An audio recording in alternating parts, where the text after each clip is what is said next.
Well, very good evening to everybody. It's Monday, the 7th of June, I think. Conversations from Lockdown, brought to you by Kyalami Park Equestrian Club in association with Mumpro SA and I4 Williams Trailers. I4 Williams Trailers, Lisa Williams. You're not involved with them, are you? Oh no, there are lots of Williamses out there. Lots of Williams. Lots yes. How are you? How are you? Yeah, really good, thanks. Excellent. All good, no complaints. Had a good lockdown, actually. A busy lockdown, because I spoke to you not too long ago, and you said you've never been as busy. You are selling out of your spray systems. Well, busy in the business, busy with horses, busy baking bread, running around. Yeah, it's been good. It's been an experience.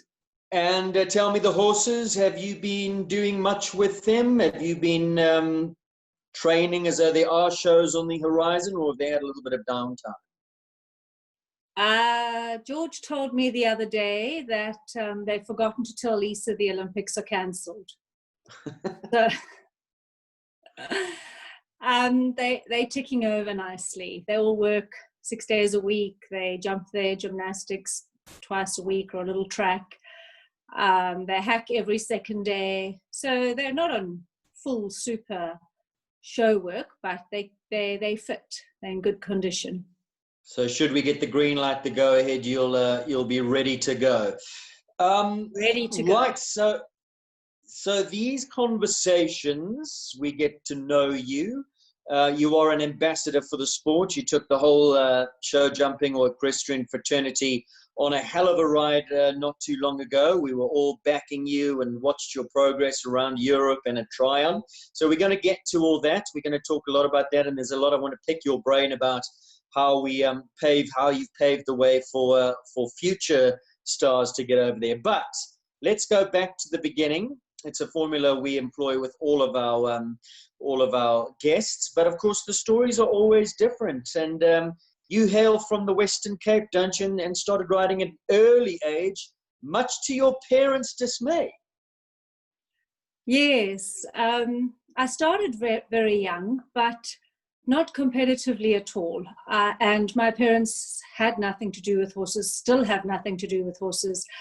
I have three aunts, Claudia from Sunlands, and Auntie Laura, who's a dressage judge, and Auntie Heather, who trained racehorses. Well, they actually all trained racehorses and rode, and they had a huge influence on my life. And we were all, we lived on a farm and we kept our horses there. And I think that's where my interest in horses started, and my former years of learning horsemanship started, how to work with horses and feed them, and between dressage, show jumping, eventing, racing, breeding, I was exposed to it all in a small way, and that's definitely where the bug bit.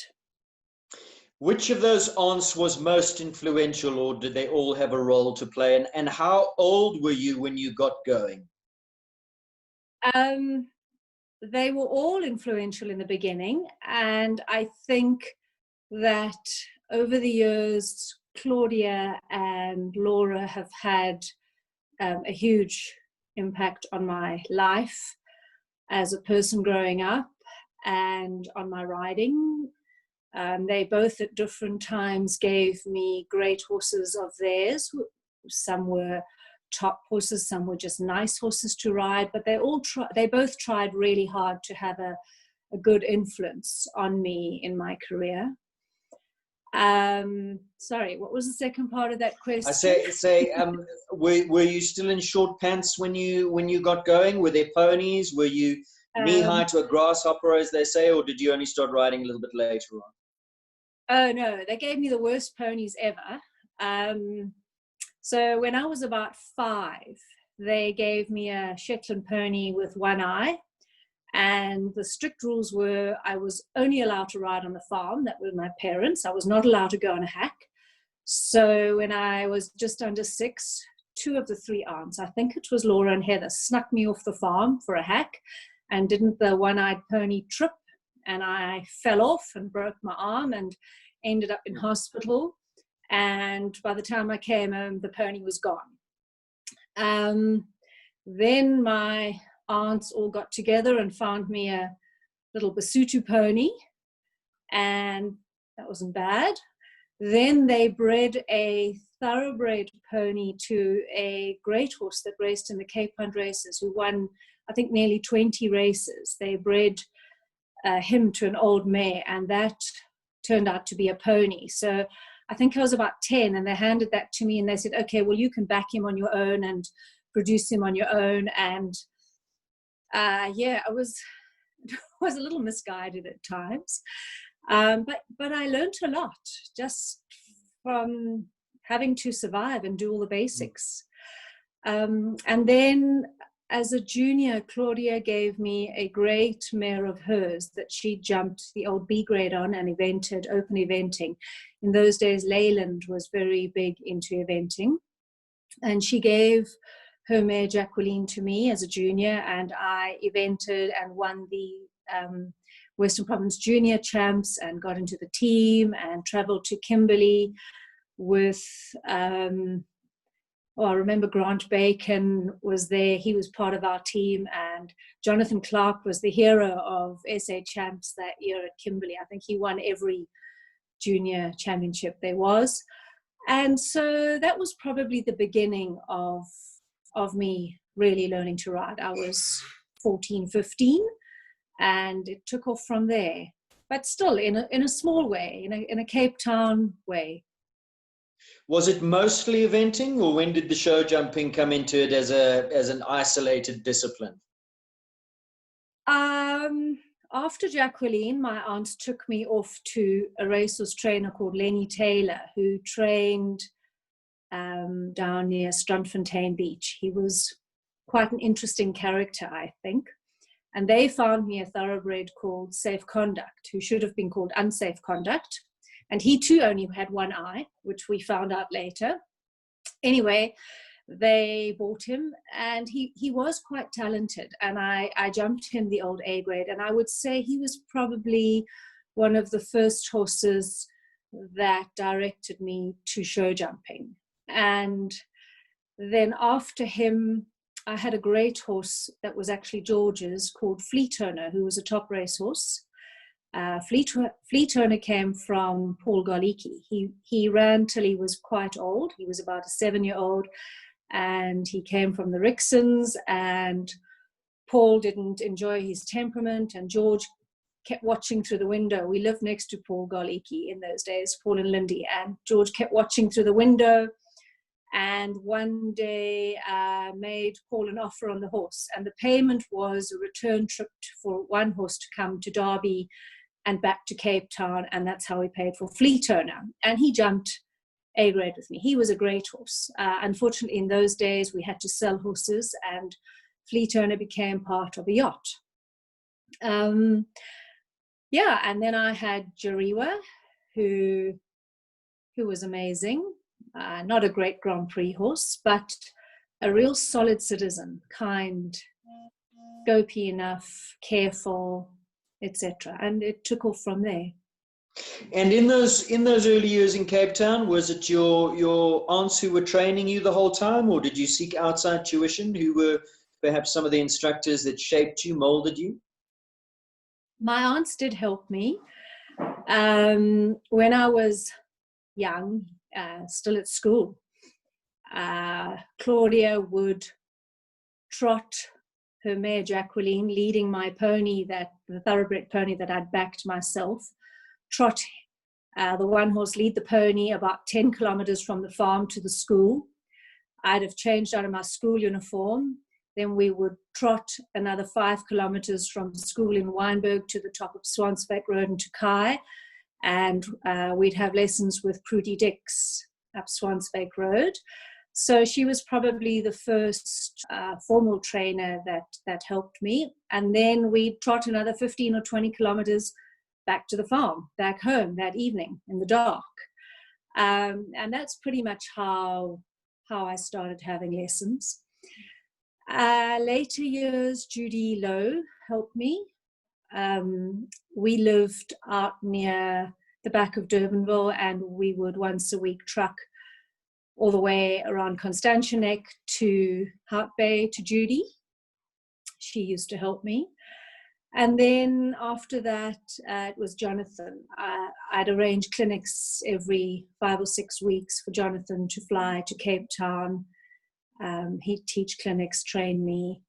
And those were the years that I started traveling to Joburg to start competing, pretty much as a old C grade, which is a 1.20 meter level now. In those days, we didn't have the horse sickness regulations, so we used to travel up and down at least once a month, straight through 18 hours. I was a radiographer in the beginning of those days, so I'd arrange my shift work, finished a shift, get on the road, drive to Joburg, jump for a weekend, leave after the show, drive straight back through the night, get back to work the next day. And then eventually became involved in a small business, but sort of did the same thing for us to try and get to shows in Joburg. It was just the drive to compete amongst the best in the country, to watch them, to learn from them. So all that driving once a month from Cape Town to Joburg would have set you up well for your overseas campaign when you spent so much time on the road. But we're getting there. Going back to your early years, siblings, did you have brothers and sisters? Were they involved at all? Did you have a passion for any other sports? School, you're very academic. What schools did you go to, and what sort of tertiary education did you pursue? I have a sister, a younger sister called Tina. We're very different. She did ride, but purely we were like cowboys galloping around that farm on our ponies, that sort of riding. She didn't continue like I did. I had really, lovely education. Wynberg Girls Junior, Wynberg Girls High, which they were government schools, but amazing government schools.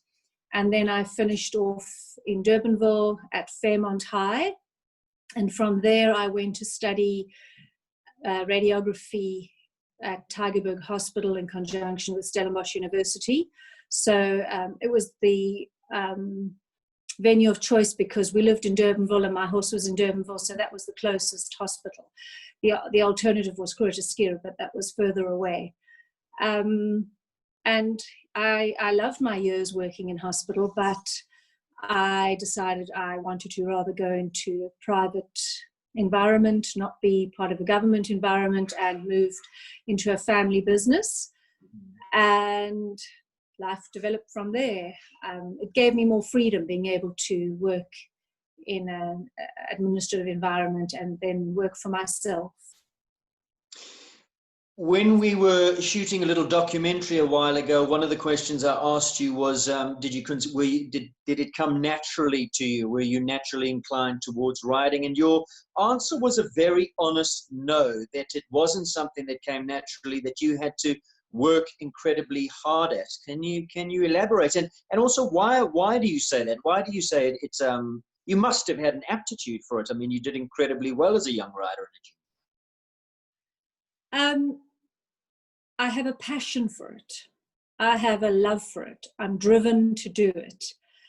I don't think I have natural feeling for it. I said that in my documentary, and I had to learn and train really, really hard to learn to ride. I didn't have lots of good, easy horses, and that's a good thing. You learn to ride and you learn to work harder, but it sometimes takes longer because you learn bad habits dealing with difficult horses, especially if you're doing a lot of things on your own. But I definitely have an amazing passion for the animal and for the sport. And I think my nature, my temperament allows me just to put my head down like an ostrich and plow forward until I get something right, not thinking laterally about it, not giving myself the option of giving up or not getting it right, or not pursuing it. And I think that has definitely helped. Yeah. Now, at those schools, they would have been very sporty schools. Did you have dispensation to skip netball and hockey practice to go and ride your horses, or were you asked to play all those sports? And were you a sporty individual with regard to other sports? I did try hockey. Oh, I wasn't so good at that. I did try swimming. Wasn't fast enough at that. I did try most things and do most things, but I wasn't hugely athletic at them. And now, other than my riding, we cycle fairly regularly to keep fit. In the summer, we water ski. As a child, on family holidays, we did a lot of water skiing, water sports. Not that I'm great on skis, but I'm okay. There again, when I couldn't get something right, I would just keep going until eventually I could get it.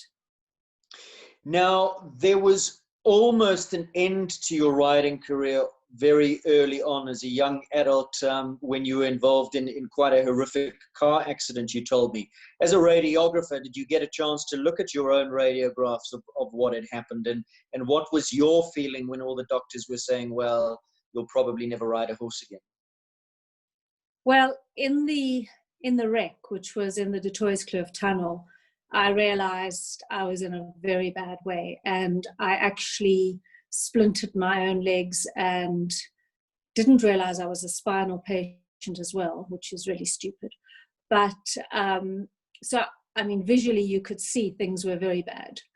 And then I understood exactly when I was explained what was broken, what was anatomically wrong. I understood exactly what the implications were. And the prognosis wasn't very good. The prognosis was definitely no sport and possibly never walk again. L5 was burst, dislocated, and rotated, and took the spinal cord with it. So the doctors really did not know what the prognosis was. And my legs were both severely broken. My right leg fractured about 12 places between the knee and the ankle. Both my feet were fractured. And all they did was keep me on my back. They rolled me, but I wasn't allowed to sit up for more than 2 months. And then you say, okay, well, tomorrow you're allowed to sit up, but it's not that simple because your arteries lose their elasticity to pump blood, so they can't pump against gravity, and your intercostal muscles between your ribs are so weak because you haven't sat up, and your neck muscles can't support your head.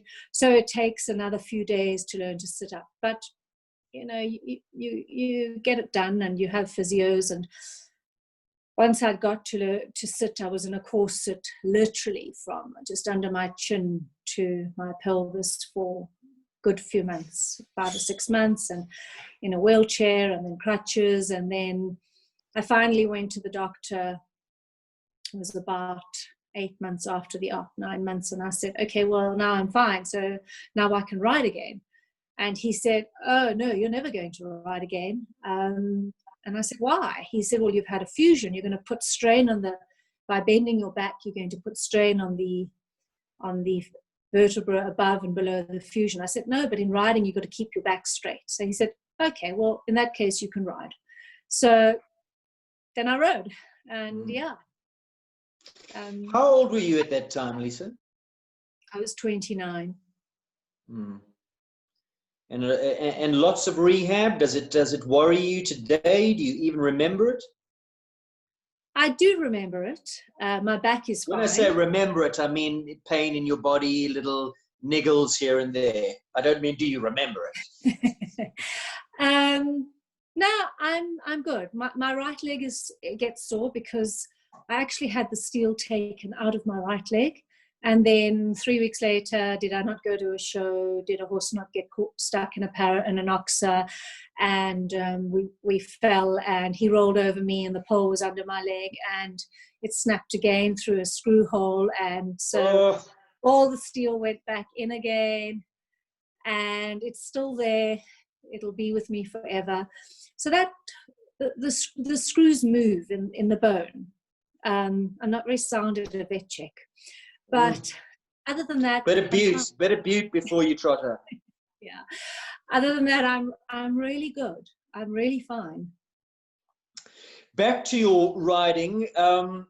When or who was it, the first horse out of your junior career into your adult career? Was it the horse that you had in juniors that you told me, Fleet, that took you to the top grades, or was it another horse? Who was the first big time horse? I think the first horse that was easy for me to ride and win classes on was Fleet Owner. Fleet Owner was a machine. I didn't ride him at the top in the old A grade for very long because he was sold so quickly. But if you walked into the arena, it was not can I win the class, it was by how much I can win the class. And that was my first taste of what a great horse can be, what it's like to win a class. George promised me that the next great one we didn't have to sell. And the next good one, Jariwa was fantastic, a real solid citizen, but he wasn't a fast winning horse. He wasn't a Grand Prix horse. He was just a great solid 140, 145 solid citizen. The next great horse or good horse that I had was Warango P. Not easy to ride, Wachmann. I used to hold tight a lot, a little awkward in front, slow in front, but super scopy and as brave as a lion and wanted to win for me. And that's the first time I realized that a bond in a relationship with a horse goes such a long way. He really, really understood winning and when it was our day, and he was on my side. So that was the first one. And the back history on him, where did you get him? At what stage in his development or his career was he? How much formative work did you have to put in? I got a phone call from Rogan one day, one of those phone calls. And he said, Lise, I just spotted a horse behind a bush at Pat Pole. And the way that it turned and trotted away from me like a cat, you have to get in your car and go and look at it. So I was, Rogan, behind a bush, are you sure? He said, Lisa, get in your car and go and look at the horse.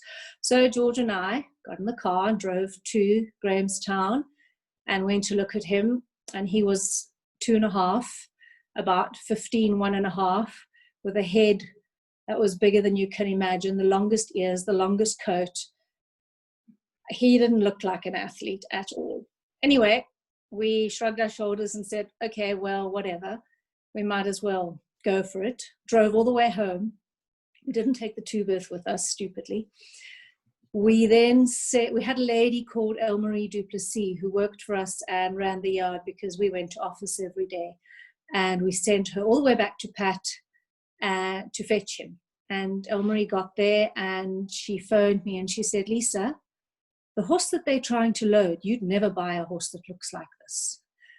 I think they're trying to send the wrong horse home.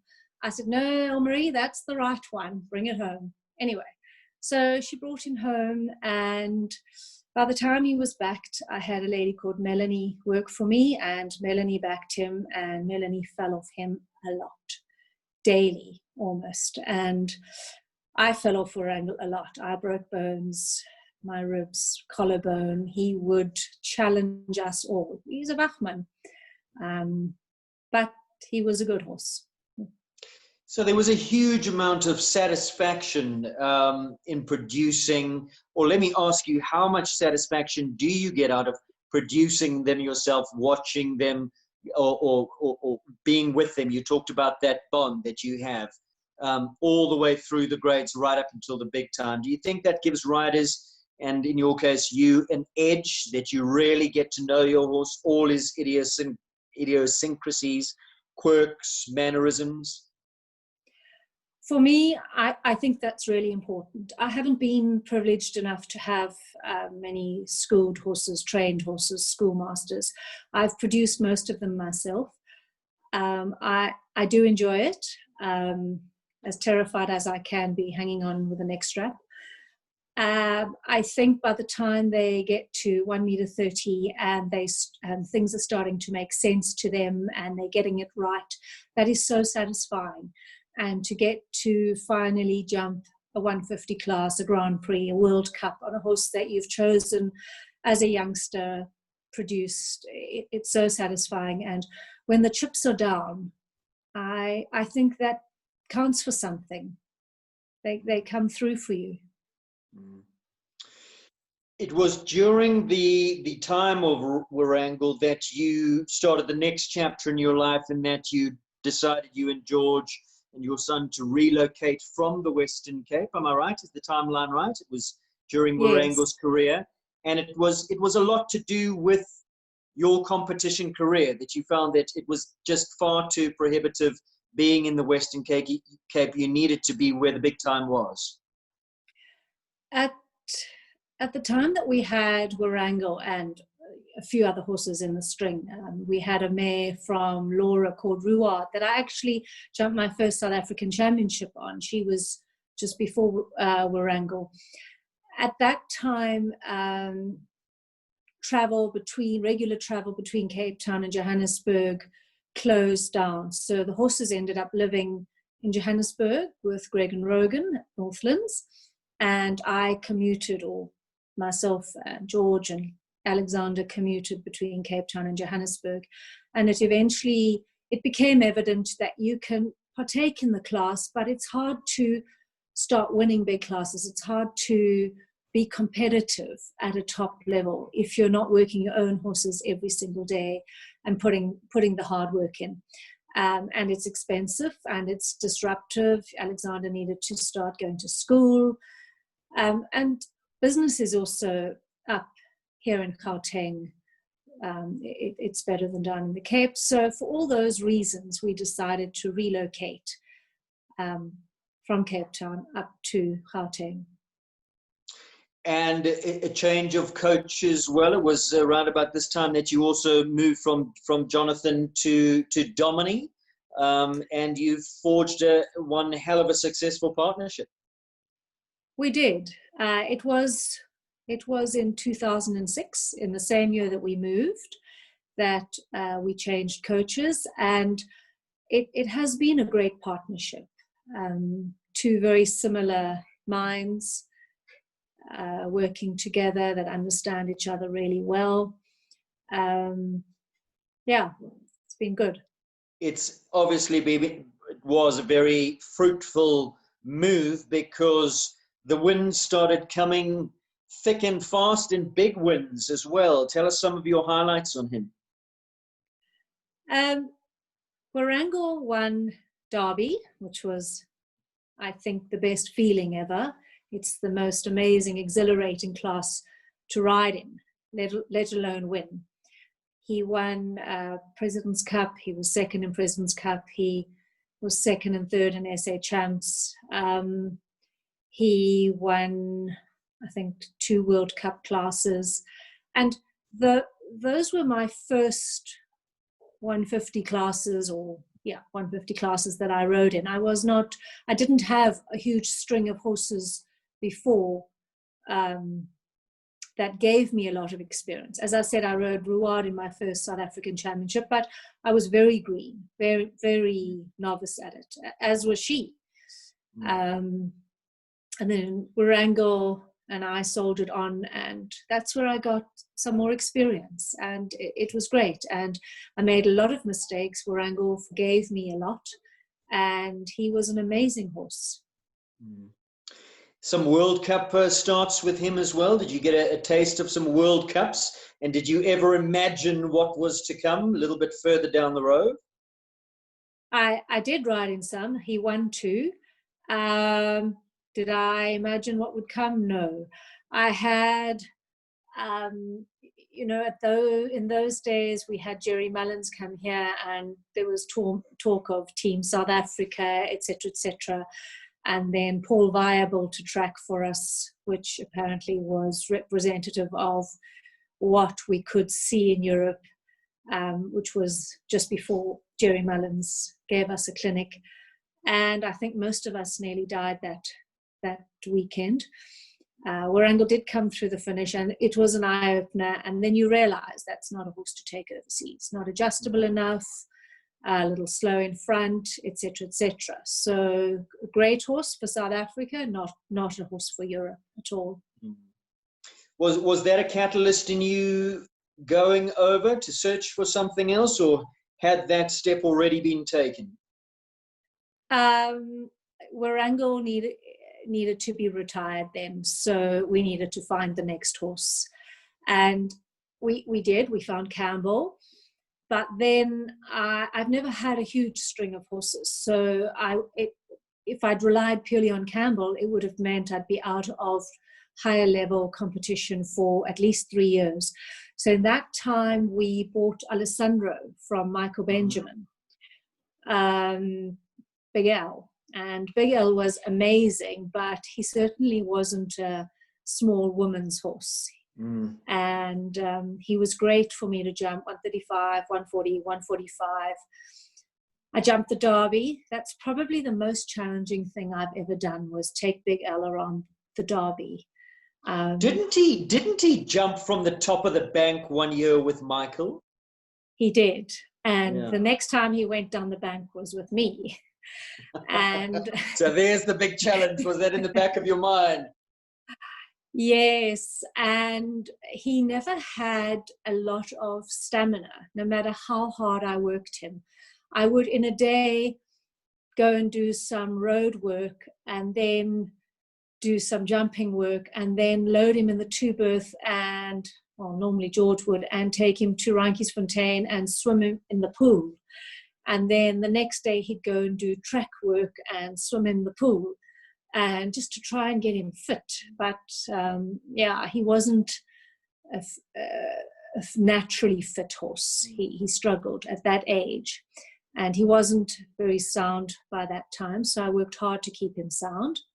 But for me, he fulfilled for the reason that we purchased him for. He kept me in higher level classes, as difficult as it was, and he was unbelievably kind, tried so hard. I think he missed Michael's way of riding. Michael had a particular way of riding, and that's how the horse had been trained. And the horse was old-fashioned, so he needed that way of riding. He was an amazing horse, and he eventually retired with us and then was put down. Before we carry on in your story, I want to ask you, it's important that, isn't it, for a top rider to always have something going in the big grades? Why is that important, that you keep yourself there? Is it a confidence thing? Is it your eye needs, or is it just, you need to keep match fit? It's everything. You have to, as I say in my documentary, it's a brain game.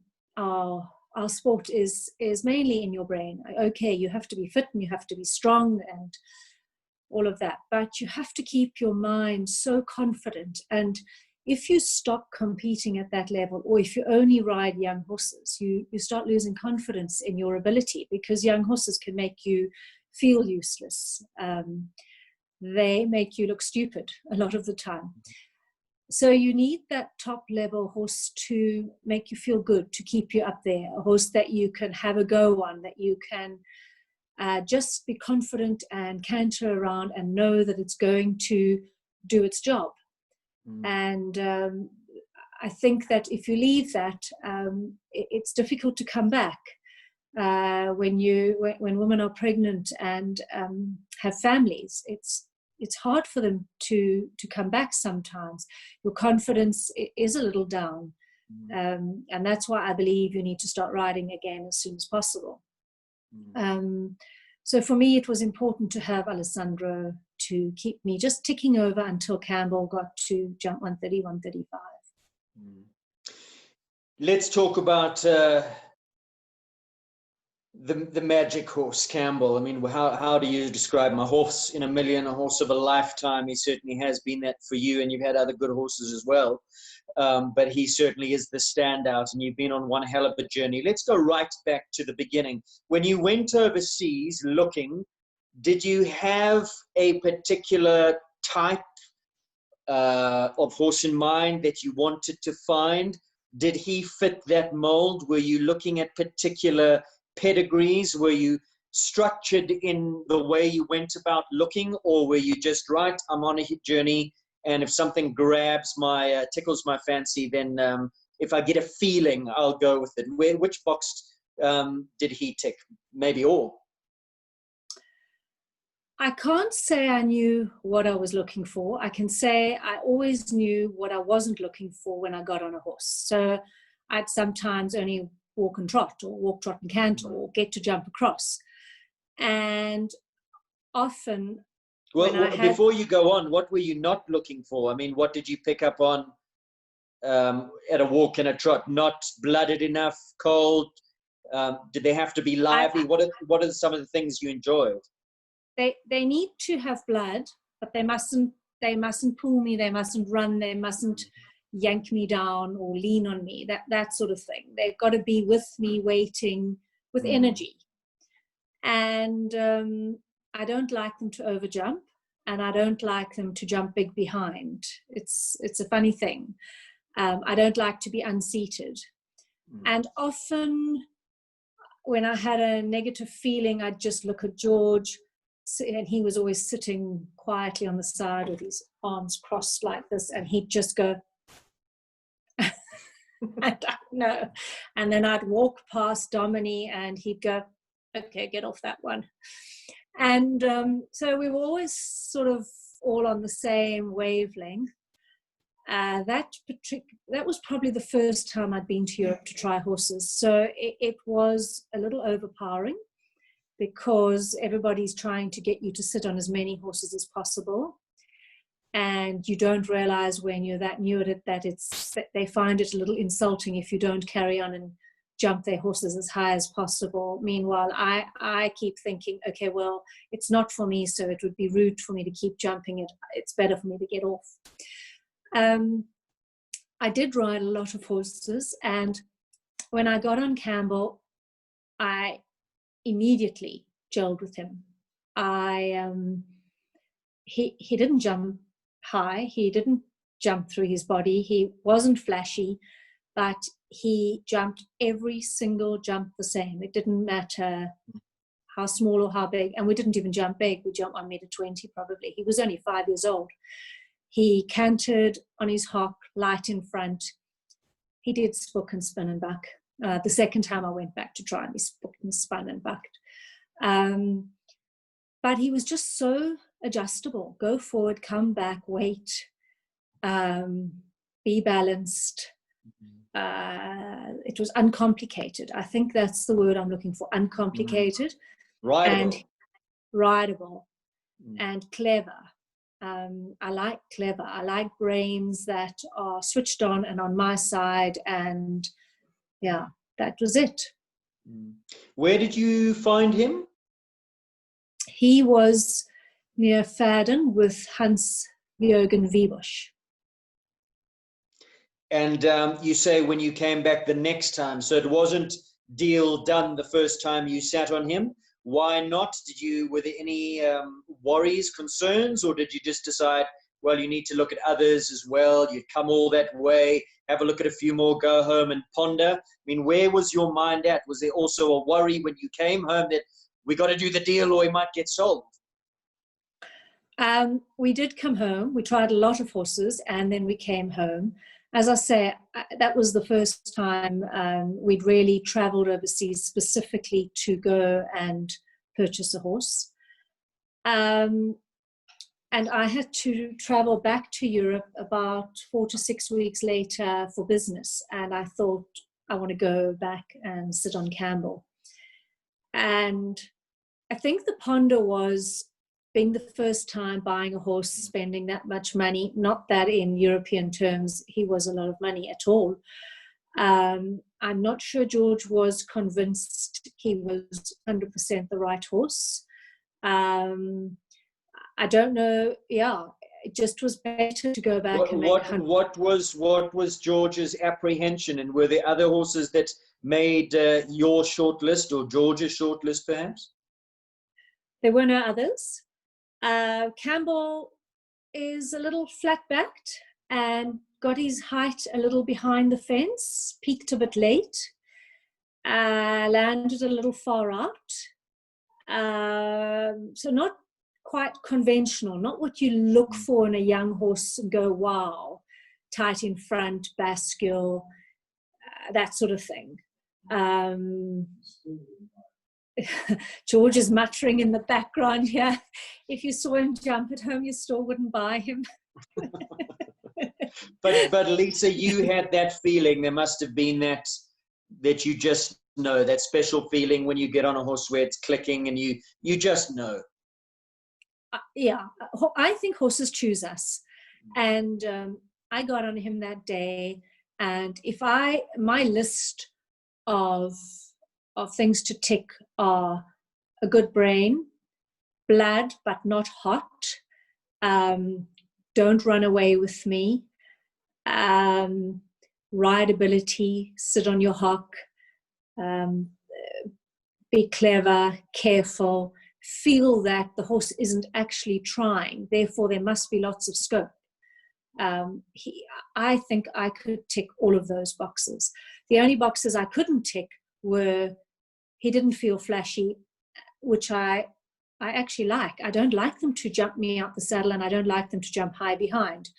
And he certainly doesn't do any of those things. So by the time I came back from the second trip, trying him again, I said to George, that's the horse I want. And why was he there 6 weeks later? Because what German style class is going to place Campbell? You know, he must have had terrible marks in those style classes. And I think Mr. Wiebusch was so happy that a South African had come back a second time to try Campbell out with his loose in front, flat back, crampy behind. Yeah, unorthodox. You brought him home. What was it like? They say the rest is history. Was it plain sailing? Was it? Were there any hiccups, any problems, any health issues, or did he just cruise straight through the grades all the way up into the 150s? No, he kicked the stable wall and he fractured his cannon bone behind. Oh. Just a hairline fracture. Which took us a while to find. We really had to scan an x-ray, but it was there. So that took another 3 months to heal. And then I think our training was slowish in the beginning because, as I say, he got his height late and he jumped quite far out. So there was a landing pole behind every jump and we had to sort of start again.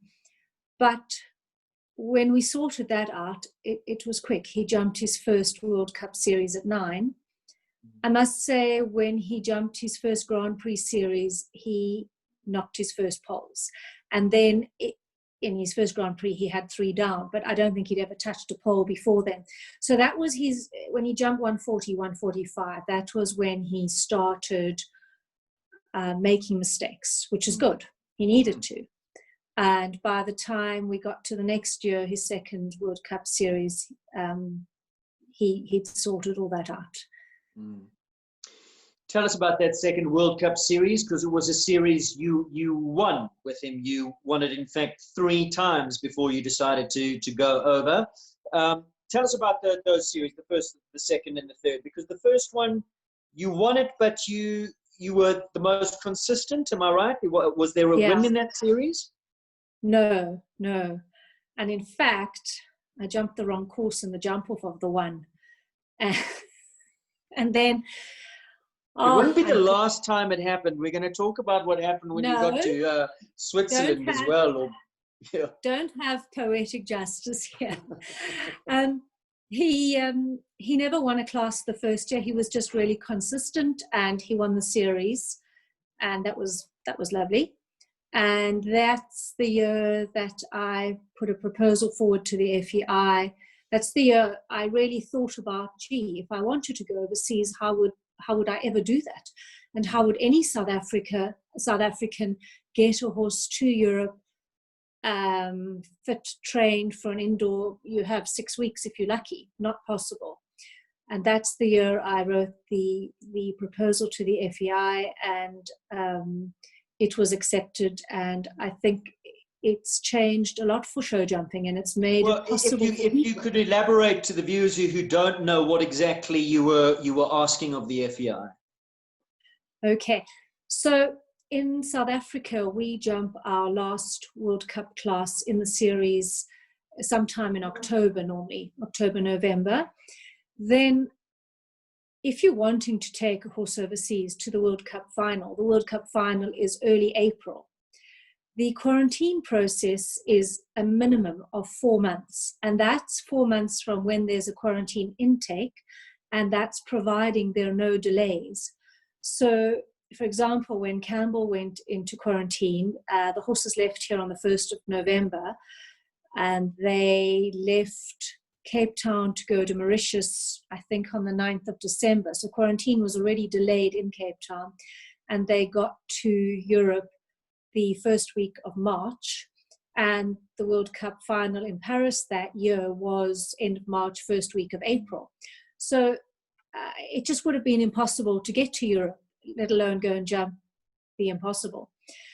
And what I explained this to the FEI, I explained our horse sickness, I explained the timing of our series when we jumped the last class, the whole quarantine process, that we don't jump indoors, that it would take time to get a horse fit and strong and acclimatized for indoors and competitive.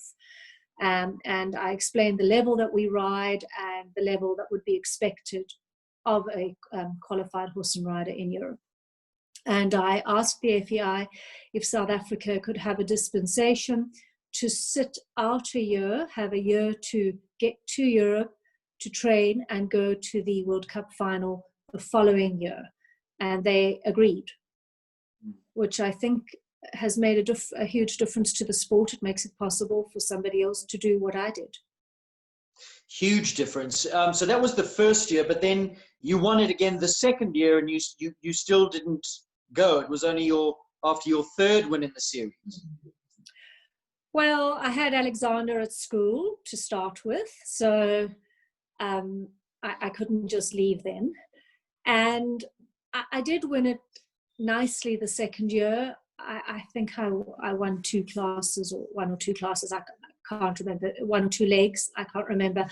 I was in the top 3 of 5 out of 6 events. So he did win it nicely. But by the time he won the third series, he won it convincingly. I didn't have to ride the last leg.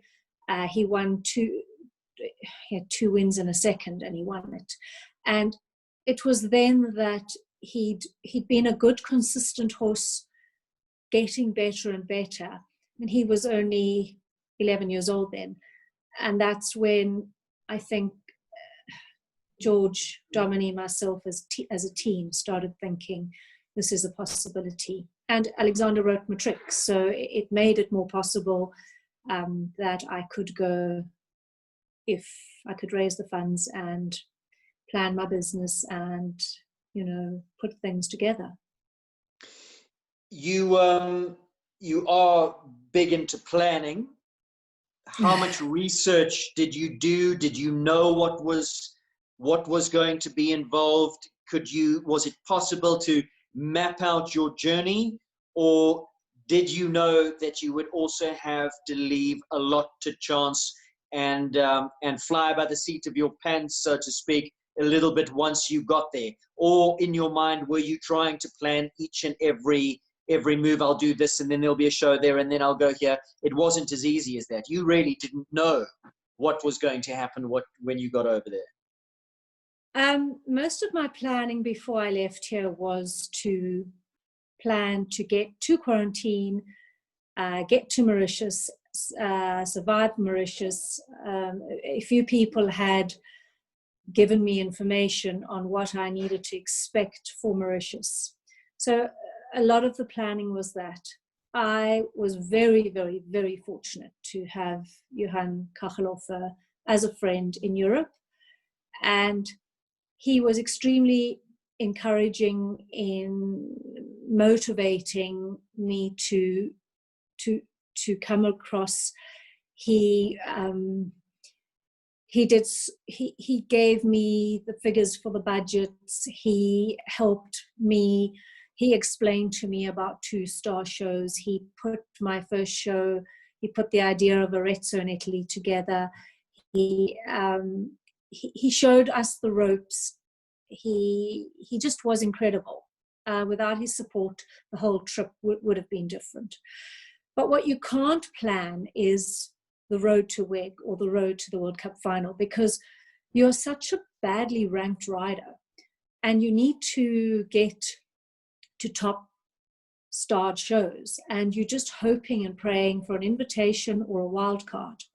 The best way is with Nations Cups. So that guarantees you that you're going to jump 160 Grand Prix and you're going to jump a Nations Cup run, you're going to get experience. But there weren't enough South Africans that we could go to enough Nations Cup classes. And by the time I got to Europe, we only had the 2 Nations Cup shows in our category available to us. And so those were the limiting factors. But the 2 that we went to were absolutely amazing. And you always, it's always a little bit by the seat of your pants. You plan that you want to go to either this show, or this show, and you give the office the options of where they must put entries out, and you end up getting entries to a different show in a different direction in a different country. And sometimes it's last minute, and you're just so grateful to get an entry. Off you go. I was so fortunate and privileged. The FEI really looked after me. I had wild cards. There's only ever one wild card. I had wild cards to the most amazing shows, and that really helped. I had invitations. I always tried to be as polite as I could and introduce myself to show organizers and try and make an impression that it would hopefully get me another entry somewhere, with a connection. And I feel that does help. People remember you if you're polite and friendly. But to answer your question, it's hard to plan ultimately overseas when you're doing what I try to do and you're so badly ranked. If you're the top riders in the world, you just choose where you want to go. It's no problem. What you can't plan for is the horse going to handle it. You can put in all the checks and balances, and for you went through Cape Town quarantine, no problems. But come Mauritius, it was touch and go. It was almost over before it had begun. If there was a flight for horses from Mauritius back to Cape Town or Joburg, Campbell would have been on that. I wouldn't have kept going, but there is no flight. So you keep going because you don't want to stay on that island with horses. And then when you get to Europe, you realize how much you need to do to raise your game, to get up to speed. Just that you're going to survive and not make a fool of yourself. It's not that you're going to try and win the class or take the sport by storm. And that's for a healthy horse going through. I mean, for the amount of downtime, you're going to need that same amount of time to just get back up to speed. A 90-day stay in Mauritius for you was not plain sailing. He didn't cope with the temperature, with the humidity, and there was all sorts of knock-on consequences about with laminitis, I believe. He colicked. All sorts of things went wrong. What was it, Christmas that year? You had to fly back to the island just to go and sort him out, to pull him back from basically, you thought it was touch and go. It was actually the only week I left him, was to come home for Christmas, and it didn't go well at all. And yes, I just got on the next flight to Mauritius. I had to get some drip kits because they were in short supply, and some other medical supplies, and take it across. And I flew 2 vets to Mauritius for him. And yes, it was touch and go. The biggest thing is that you don't know the long-term and negative effect of these incidences, and you don't know how long it's going to take him to recover. Will he breathe properly again? Will he have COPD? Has the laminitis affected him? Will he be sound? Will he jump those jumps? As I say, it was my year of miracles because he was fine. I can't say he was 100% strong and fit when he got to WEG to jump what he jumped. For normal day to day, he was fine by the time he got to WEG, but those questions are so huge and abnormal that you need a super, super fit and strong horse and seasoned horse. And I'm not sure that he was ready for that. Mm. Obviously, it's a huge knock as well to their system going from hemisphere to hemisphere. You came out of the scorching heat in Mauritius straight into a European winter. That would knock any horse. But you soldiered on. You in that cold weather. You landed up in Italy. You and George. You bought a car and a horse box, and off you went. And you got stuck in. Tell us about that first initial section, because if you break it up, there was arrival in Europe, build up to the World Equestrian Games. How much time to the World Equestrian Games? What sort of build up? How many shows did you see in that time? From arrival to WEG was 5 months, and we arrived in March. He hadn't competed since August the previous year, so he was completely out of it, and me as well. I hadn't competed. We went down to Arezzo, and I must say, from the minute he landed in that freezing cold, snowy weather, he was a changed horse. He absolutely loved it. He could breathe, he had energy, he was happy. So that was a good thing. And Arezzo was good to go to because they were jumping outdoors, whereas Central Europe was still indoors. And we could start off at a slow pace, 120, worked up to 140 over 2 weeks. And it just got us going. And then we headed back up north. And by that stage, they'd moved to outdoors as well. You know, it was that 3 week overlap. And then it started getting warmer in Europe, and I started at 2-star in northern Belgium at a beautiful showground called Centaur Park in a place called Opgeberg. Exquisite showground. And he jumped really well. It's a little overpowering when you go to, in Europe, they go, oh, it's just 2-star, it's no problem, it's nothing. And you get there, and day number 1, there's 200 people in the class, including Jeroen Dobbeldam and Laura Kraut and Katarina Offel and Kian O'Connor and then of the 200 horses on day 1, only 100 go through to day 2, and then only 50 go through to the Grand Prix. So from the second you go through the start, you're under pressure. You're not hacking. There's no warm-up round. If you want to get to the Grand Prix on Sunday, you're going flat out from the beginning. And that was an eye-opener. But he jumped a great round. He was 5th in the class. I remember Laurette phoning me. I'm a little blind and dim sometimes, and in my own little world, which is good. And I didn't know that was Jeroen warming up and the horse jumping in front of me. And then I wonder if Laura's listening. And Laura phoned me and she said, Lise, how did you even concentrate? That was Jeroen. And I went, oh, Laura. So, yeah. You made a go, but were there big changes right from the start? Like you say, there was no luxury like we have maybe in this country. Well, you can take it easy the first day and build up because there's only so many people in the class, and qualifying is not such a big mission. Change of mindset there. You had to get stuck in right from the get-go. Did you have to up your time? Were you off the pace? Was that something that you needed to concentrate on? Or given the fact that we have had these international course builders come out, especially for our World Cup series, and really force the pace out of riders, was it something that was already in your arsenal? Yes, I was already aware of pace and time, but over time had to get even quicker. So I was never slow that I got time faults or felt embarrassed.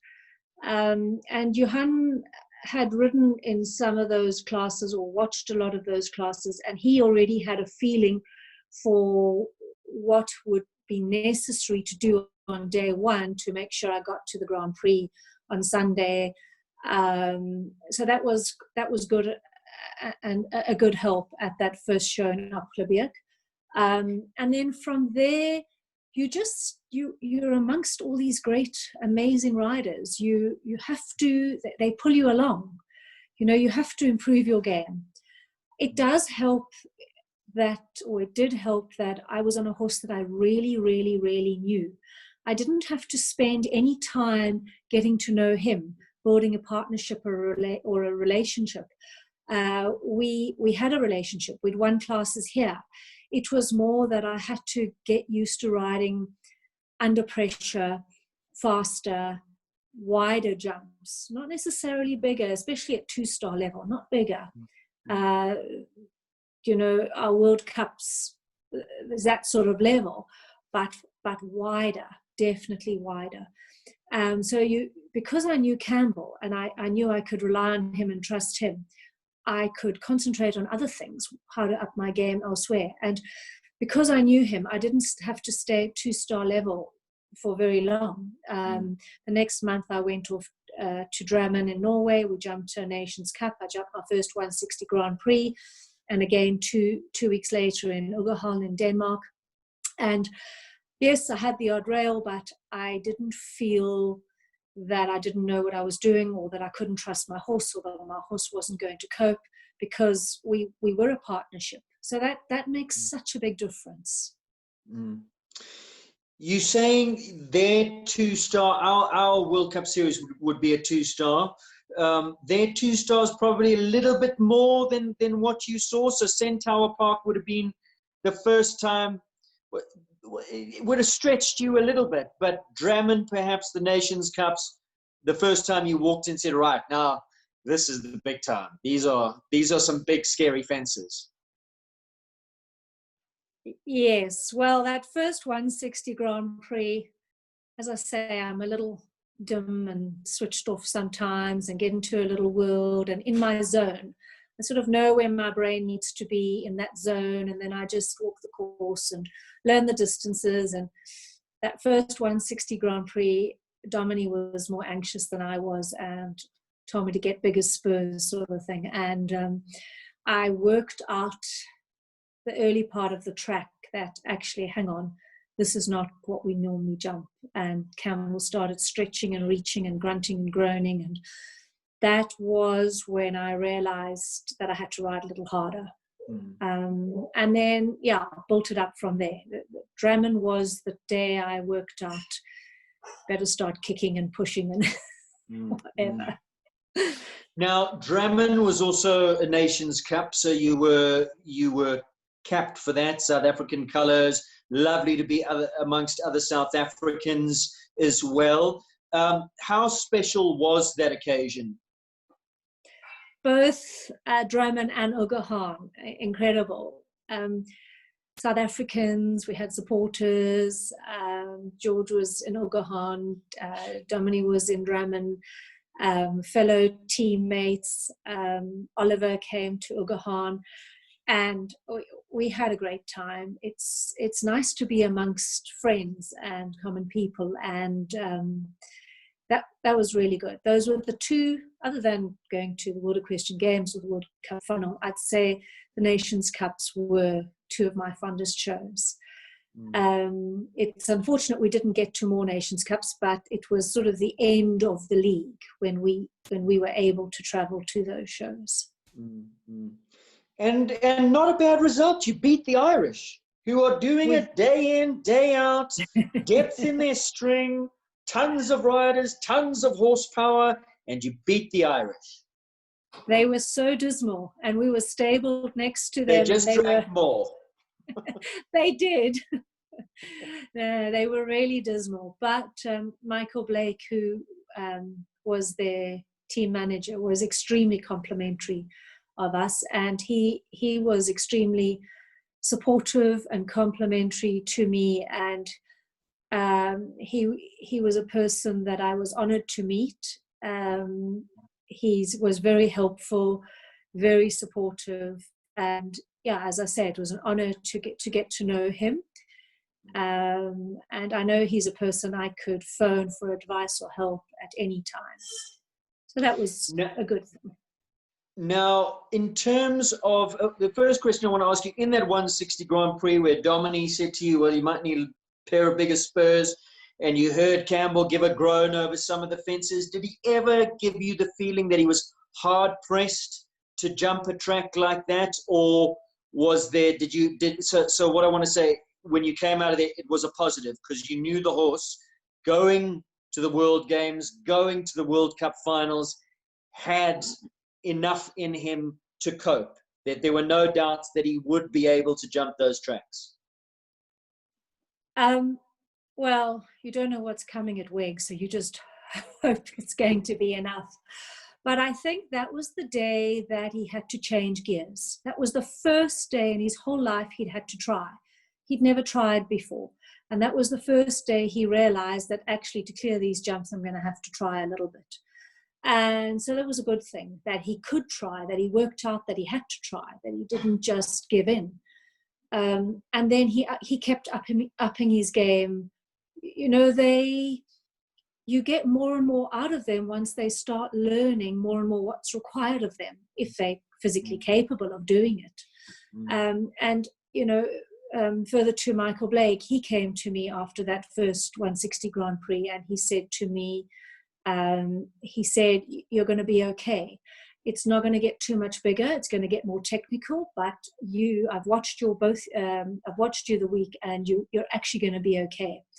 And I think he took an interest because he heard about this crazy woman with a horse trunk and a suitcase that had taken 6 months just about to get to Europe, and he just thought, this is some crazy, crazy woman. And that's what made him take an interest. And it was reassuring when he said, you know, we'll be fine. And I felt that the horse had kicked up again, was trying, and Dominic was certainly very, very happy with how he performed, how he tried. He jumped a clear run in that Grand Prix. I did have a time fault. I was not unhappy to have a time fault. Actually, honestly, I don't think the horse was fit enough and strong enough to go back into the arena and jump a second round. And I think that we posed enough questions that day to him that he didn't need to be asked any more questions in a jump off. The reason, Lisa, I asked you that question is because I know that as a winner of the World Cup series here, you automatically get invited to go to Paris and to watch, which you did. And you hadn't really started your journey or European campaign at that time, and you walked that course in Paris, and there were not doubts in your mind, but you went, what the hell have I done? What have I taken on here? Can I do this? Well, when I'm talking Drammen, I'm talking outdoors and space. It's different. Now, put those jumps in a tiny arena, sometimes an oval arena, and you have no space. It just changes the dynamics completely. And when I saw Paris, I honestly just thought, there is no ways that I can ever do this. You have to change your whole way of riding. You never, ever, ever take a little check or a pull to see where you are, to find a distance, to set yourself up, because you've lost your momentum. Or you have a time fault immediately then, but you just got to keep going. And so it's a whole new way of riding. And when I looked at that and saw how they rode and the size of the jumps and where the course designers, it was Santiago Varela who actually built in Gothenburg when I went the next year, where I saw where he put the jumps. I was with Gonda, and I just said to Gonda, I don't know if I can ever do this. And I don't think she replied to me. I think she was quite quiet. I don't blame her. Of course, your focus at that stage was not on the indoor scene, because the first real measure was going to be the World Equestrian Games in Tryon. Had you already qualified for the World Equestrian Games as the winner of the World Cup Series? Does that give you any qualification? Were you always going, or was the qualification for the World Games something that you had to attain once you arrived in Europe? In South Africa, we can qualify here by jumping 2 clear rounds in World Cup classes. So I'd already qualified for WEG before I left here. I don't know that I would have wanted to go over and put the pressure on myself to qualify as well. It's just added pressure. It's so nice to know you can ride without that pressure. Obviously, you're riding with the pressure of the class, and you're riding with the pressure to do well and to not mess it up and to jump the best round you can. But you don't have this added pressure of, I've come all this way to go to WEG and I still need to qualify. So it was nice that I'd already qualified. At one of those Nations Cups, though, you also had to get, was it the Nations Cup, where you had to get permission from the chief steward or the president of the ground jury to be able to jump, and they said you have to jump before the class starts? What was that all about? I got an invitation to Budapest, which was a 5-star outdoor show, and that was early August 2018, and we left for WEG on the 11th of September 2018. So it's exactly 1 month. It was exactly 1 month before WEG, and I hadn't jumped 5-star yet. And WEG is, 6-star or whatever. And what I didn't realize when I grabbed at the invitation from Budapest was that it was a Nations Cup show, which means that as an individual, I didn't get to jump the main class. And also, it was impossible to qualify for the Grand Prix because they take a limited amount of people to the Grand Prix, and only the Nations Cup and the Nations Cup riders get automatic entry to the Grand Prix. So only the Nations Cup riders got to the Grand Prix. So I just felt I so badly needed to jump a 5-star round. It was my only opportunity before WEG, and I went to the head FEI official and I explained my situation. They do allow riders to do that, riders that do not have what they call their competence certificate to go to WEG, who haven't qualified for WEG. But because I had already qualified for WEG, I wasn't technically allowed to ride that class. And he really was amazing. He thought about it for a day. He called me back the next day and he said, okay, I'm going to let you ride, and you can ride 10 minutes before the class starts, and 12 faults, put your hand up and walk out, please. And I had the last 2 elements down right at the end, coming up the treble and the next fence. And I actually learned something that day by having those 2 elements down. Campbell's very tricky and quirky.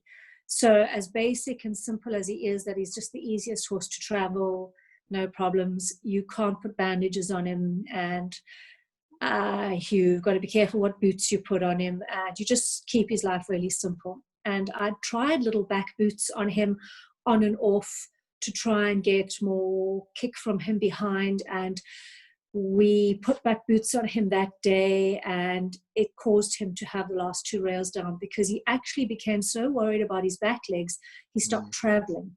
And Dominic was really great. He sat down and he analyzed all his videos from before we left on how the horse jumped, and all the videos in Europe without back boots, and then the Budapest video and 1 or 2 other videos. And he eventually said to me, just take the back boots off. And it was the best thing I ever did. And I'm talking about the back boots which you tighten with a little Velcro strap. That will actually be illegal next year.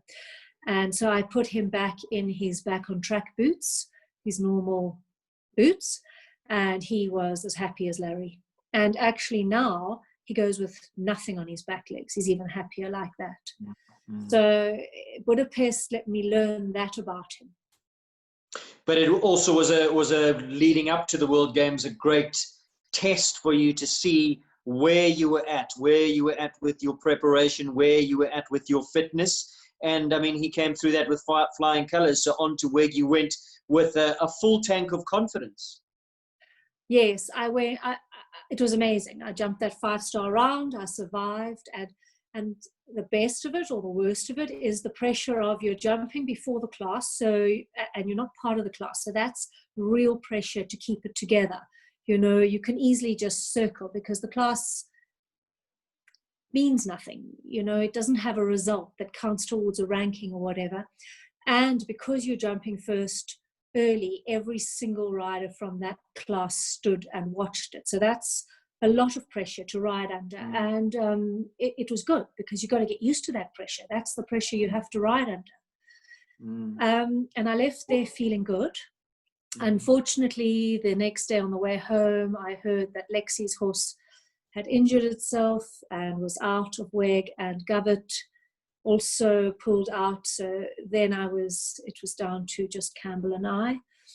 And we went home, and he had a few days in the paddock. He then tried to kill himself in the paddock. I put him... He's not named Dennis the Menace for nothing. No, he was. We had beautiful fields, so we cordoned off a tiny little piece of a field with electric tape, and I walked him round and round this field, and then I quietly unclipped him, and it really was a small field, and he walked around, and then he trotted around, and then he just exploded and galloped in this tiny field. And being Germany, it's always a little moist, and he galloped straight towards a corner post, and on the other side of the corner post was a concrete driveway, and at the last minute he slammed on brakes, slid into the corner post, his hind legs collapsed, he kicked himself one back leg with the other back leg, got up on 3 legs, hobbled off, and I just turned around and I walked away, and I told George and Johan to please just sort this horse out. I can't deal with this. Anyway, and that, I have to tell you, is one of a few times that he tried to kill himself. In Arezzo, our first show, I worked him, and I put him in his stable with his bridle on, tied his reins up in the throat lash like you do, took his saddle off. He was going to the vet check, got my grooming kit out, groomed him, went to get the number to put on his bridle, and he put his head out over the door, and there was a hook on the door, and he got his bit through that, and he pulled back, and then he stood there, and I thought he'd broken his jaw. I thought that was the end. We were only 2 weeks into our trip. And I can go on with a ton of stories like that. But Gonda didn't talk to you and say, Lisa, don't put your horse in a paddock, because she did the same with Watchfire, and that's what ended Watchfire's career, in a German, slippery, muddy paddock, feeling it would be nice for a horse to go for a run. I know. He never got to see a paddock in his life, in the whole trip again. Yeah. But anyway, after that, I gave him an easy show. We went off to Belgium, back to Opklebeek, and he jumped a 2-star show. He jumped the Grand Prix. Oliver was there. I jumped 1 round, qualified for the jump off. He jumped the most beautiful round, and I went to Oliver and I said, I think I should go to WEG on that round, no jump off. And he said, you're right. So no jump off. And we then stayed in Belgium. We went to a man called Ben, who's a friend of Sancho Fuhrman in northern Belgium. Really, really nice person. And we stayed there for 10 days. Dominique flew over. We had our last training session there, and then George flew in, and we went off to Liège airport and left for WEG from there. Let's talk a bit about Dominique, because going over there, the idea was that you would find a coach, somebody who knows the game, knows the system, somebody like a short red-headed German, perhaps, to coach this you. Platform. This is the internet. But the decision was taken that Dominique had enough experience. He had done it himself. He had jumped in Milan in the World Cup finals. The combination worked.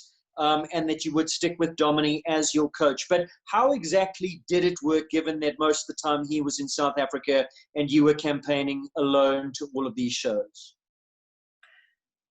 Aidan, I'm used to working on my own a lot of the time.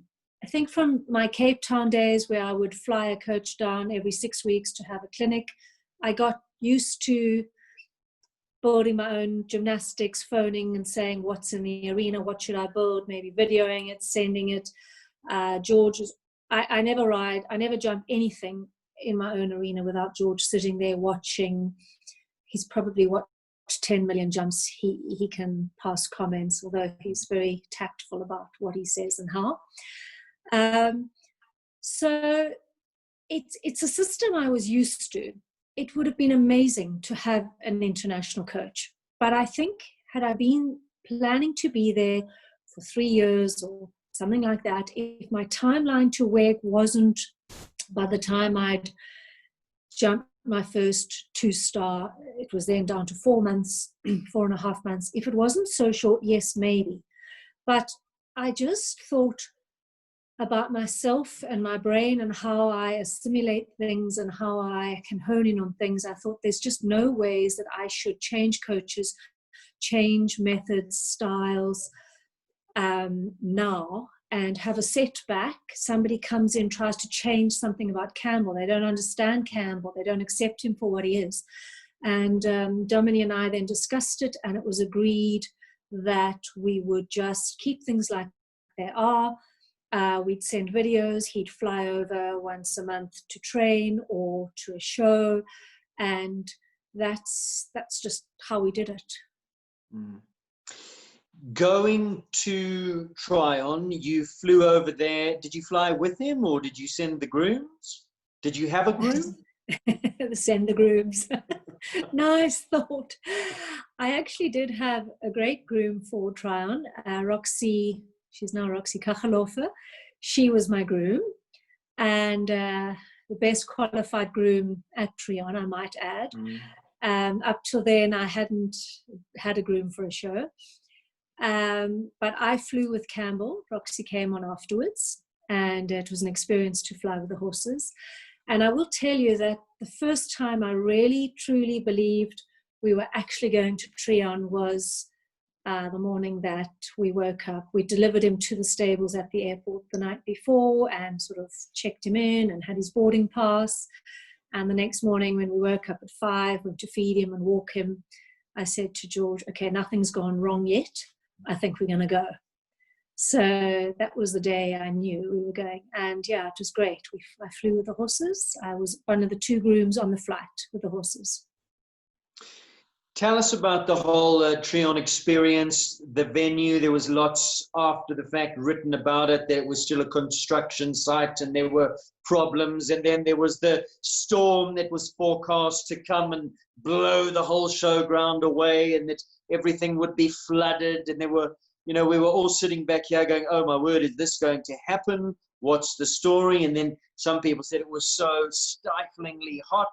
You'd come from Europe now to this heat again. So, it wasn't, although they're both Northern Hemisphere, but I believe Tryon was incredibly hot. But for you, did you just take it in your stride? Did he just take it in his stride? Was there ever a day that there were worries in your mind? First of all, the showground, it wasn't perfect, but it's the only WEG I'm going to go to probably. So in my mind, it was perfect. It was a magnificent showground.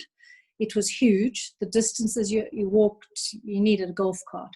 So, you can pick fault with something or you can just accept the best of it. And I accepted the best of it. The stables were great. The arena was magnificent. The equipment was magnificent. There's a bit of a hiccup with the accommodation, but we all had hotel beds at the end. It was an incredible experience for me. Yes, the hurricane was coming. By the time it got to us, it was not even a Cape storm. It wasn't as bad as they predicted. I think it had pretty much blown out by the time it got to us, and there was some rain. Humidity, very hot, very, very hot. On 2 or 3 days, the team vet had to drip Campbell with electrolytes and energy stuff, and that's not normal for Campbell. And in fact, we had to do it in Budapest as well. Budapest was unbelievably hot and humid. That's the hottest and most humid we've competed in, was Budapest. But back to Trion, it was an amazing experience. Probably the last WEG as we know it, so that's a privilege. And I'll never I don't think, get to another one. So I just grabbed it all and enjoyed it, loved it. Mm-hmm.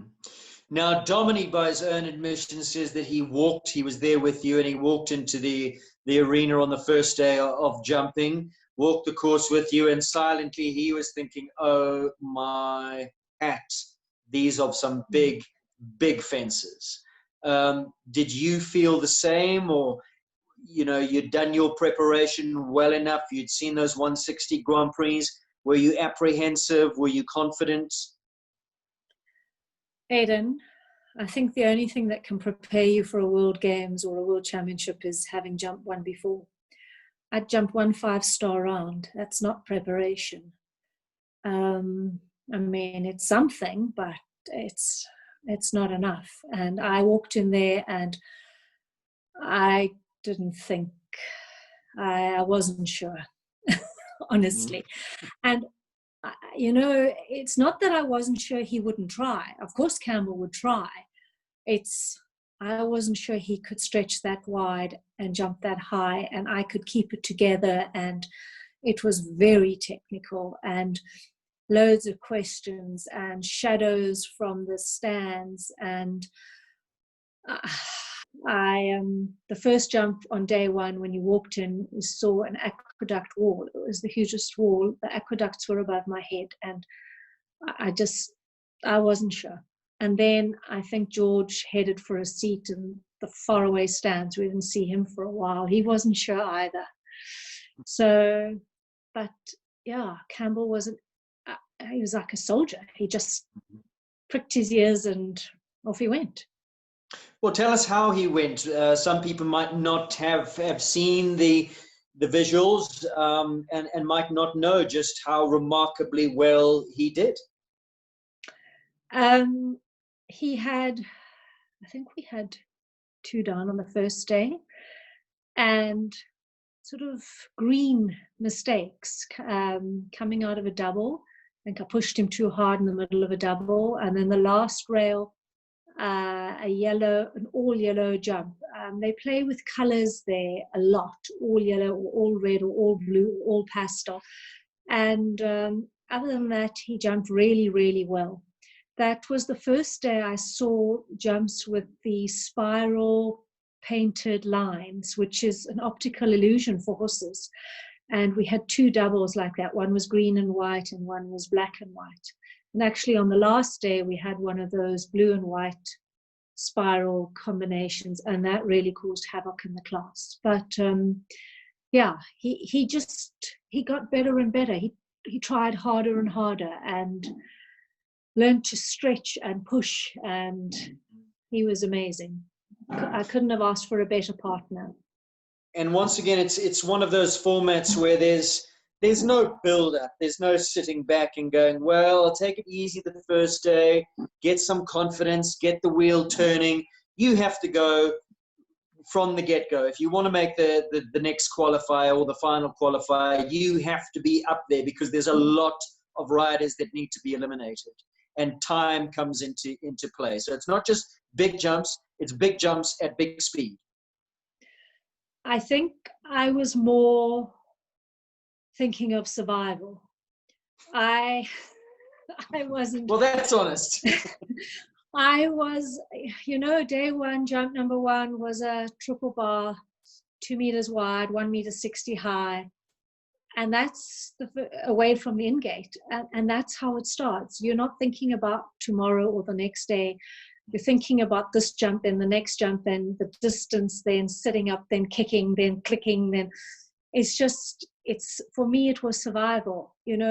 I had no experience. I was the least experienced person to go to WEG.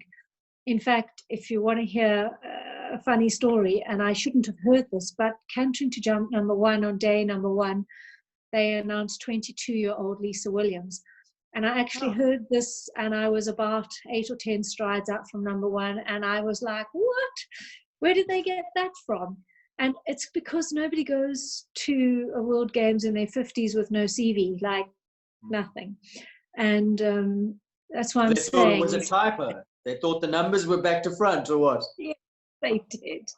They thought somebody had made a huge mistake.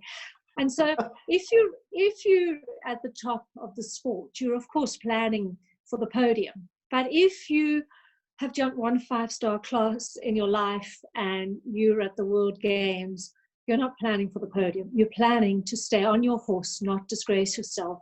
Remember to count your distances, kick, sit up, squeeze, eyes up, all those things. Mm. So, Your emotions, your feelings as you crossed the finish beam in that first round with just the 2 down?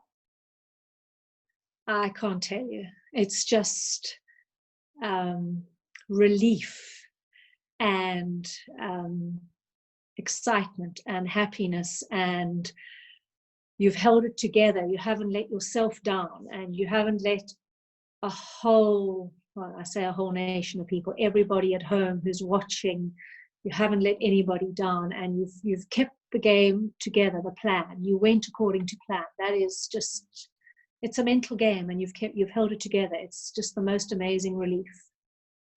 You were very happy with your result where you finished up. Looking back on it now, does it ever go through your mind, well, if only I'd done that, or if I hadn't taken that pull, I wouldn't have had that fence, I would have got further up the rankings? Or you just, right, job well done, we made it, on to the next chapter?